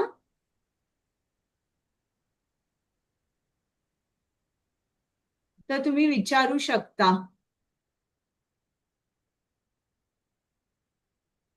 या 15व्या अध्यायावर नाहीयेत प्रश्न? समजलाय का पूर्ण? तुम्हाला काही एक्सप्रेस करायचंय, काही सांगायचंय यांना? तर आम्हाला हे रेकॉर्डिंग मिळेल का? कारण आम्हाला एवढं लक्षात नाही राहणार इतकं एका ह्याच्यात. हो रेकॉर्डिंग मिळेल. हा धन्यवाद. आणि हरे आम्हाला कृष्ण. असं शिकायचं असेल तर आम्ही कसं शिकू शकू? म्हणजे आम्हाला पण असं वाटतं की काहीतरी सांगता आलं पाहिजे आम्हाला पण. तर आम्हाला शिकायची संधी कुठे भेटेल आणखीन मग? इकडेच मिळेल ना. तुम्ही आता कुठल्या लेवलला आहात? दुसरी लेव्हल चालू आहे. क्षितिजा हा. मॅडम शिकवतात आम्हाला. हो म्हणजे आता मग सकाळी आज हो दुसरी लेवल चालू आहे. मग तुम्ही लेवल 3 ला याल किंवा तुम्हाला जर दुसरी लेवल असं वाटत असेल की मला रिपीट करायची आहे, कारण आपण जी भगवद्गीता किंवा L1, L2, L3 शिकतोय हे फक्त आपण एक सर्टिफिकेट मिळवण्यासाठी नाही शिकत आहे. आपण आपला जो अभ्यास करण्यासाठी, आपल्याला हे समजण्यासाठी आणि समजून मगच आपण त्याचं चिंतन करू शकतो. तर मग तुम्हाला असं वाटलं की मला L2 परत रिपीट करायची आहे, तर तुम्ही रिपीट करू शकता. आणि असं करून करून तुम्ही सुद्धा एक दिवस प्रचार करू शकाल. आम्हाला तर हे आहे म्हणजे लोक म्हणजे तुमच्यासारखे भक्त हवे आहेत की जे प्रचार सेवेमध्ये येऊ शकतील. हा म्हणजे कसं आम्हाला पण असं बोलता आलं, सांगता आलं तरच समजू शकतं ना. नुसतं ऐकून, नुसतं श्रवणाने नाही होणार ना. मनन हो चिंतन. पण ते कसं असतं ना माताजी की आपण श्रवण जेव्हा करतो ना त्या श्रवणाची लेवल जेव्हा खूप जास्त होते तेव्हा मग आपण कीर्तन करू शकतो, तेव्हा प्रचार करू शकतो. बरोबर आहे. पण ती सुद्धा आपण सुद्धा घरी थोडा अभ्यास करायचा. तुम्ही इतर सुद्धा नामानिष्ठ प्रभूजी वर्ग घेतात श्रीमद भागवतमचा, तो तुम्हाला जॉईन करता येईल किंवा आपला मराठीचाच मुग्धा माताजी वर्ग घेतात शॉर्ट भागवतम क्लास, ज्यांना पूर्ण तासभर वेळ नसेल तर तो जॉईन करा तुम्ही. असं थोडं थोडं जेव्हा आपण जॉईन करतो आणि ऐकतो आपल्या वेळेप्रमाणे ती निश्चितच ज्ञानाची वृद्धी होते. आणि तुम्ही सुद्धा अगदी मी तुम्हाला सांगते गॅरंटी की तुम्ही सुद्धा असंच बोलू शकाल. हा म्हणजे आणि आम्हाला पुस्तकं स्वतः प्रभुपादांची जर तुम्ही पुस्तकं. वाचली ना पुस्तकं आपल्याला शिला प्रभुपादांनी जे आता भगवद्गीता लिहिलेली आहे ते याचं वाचन आपण रोज ठेवलं पाहिजे. रोज आपण ना स्टेप बाय स्टेप पुढे जात असतो. छोट्या पावलांनी आपण पुढे जातो. आपल्याला डीपर रिअलायझेशन होतात. आता हे ज्या सगळ्यांनी हे आज प्रेझेंटेशन केलेलं आहे ना तर त्यांच्या पाठी त्यांचा खूप अभ्यास आहे. आता क्षितिजा माताजी त्यांनी वर्षभर L1 केला आणि को होस्टिंग, किंवा आता इतर मीनल माताजी, सुषमा माताजी, नंदा माताजी यांनी सुद्धा अगदी खूप म्हणजे खोलात त्यांचा अभ्यास केलेला. आता ते को होस्टिंग करतायत, सुषमा माताजी प्रीचिंग करतायत, क्षितिजा माताजी तर करतातच आहे, राजेंद्र पाटील प्रभूजी ते सुद्धा आता को होस्टिंग करतायत. आणि या सर्वांमध्ये एक कॉमन जो पॉइंट आहे तो म्हणजे ते अतिशय सिन्सिअर आहेत, न चुकता वर्गात येतात आणि ते त्यांचे प्रश्न सुद्धा असतात की आपल्याला एखादी गोष्ट जर नाही पटली किंवा संशय असला तर आपण ते प्रश्न विचारून त्याचं समाधान केलं पाहिजे, मग आपण पुढे जाऊ शकतो. नाहीतर आपण प्रश्न नाही विचारले तर आपण तिकडेच अडकून बसतो.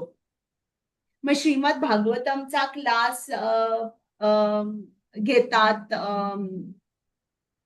प्राण चैतन्य प्रभूजी, ते सुद्धा त्यांचा एक खूप सुंदर वर्ग असतो. तर असं तुम्ही जितकं जॉईन कराल ना क्लासेस तितकेच तुम्ही सुद्धा ज्ञानाचा प्रचार करण्यामध्ये तुम्ही सुद्धा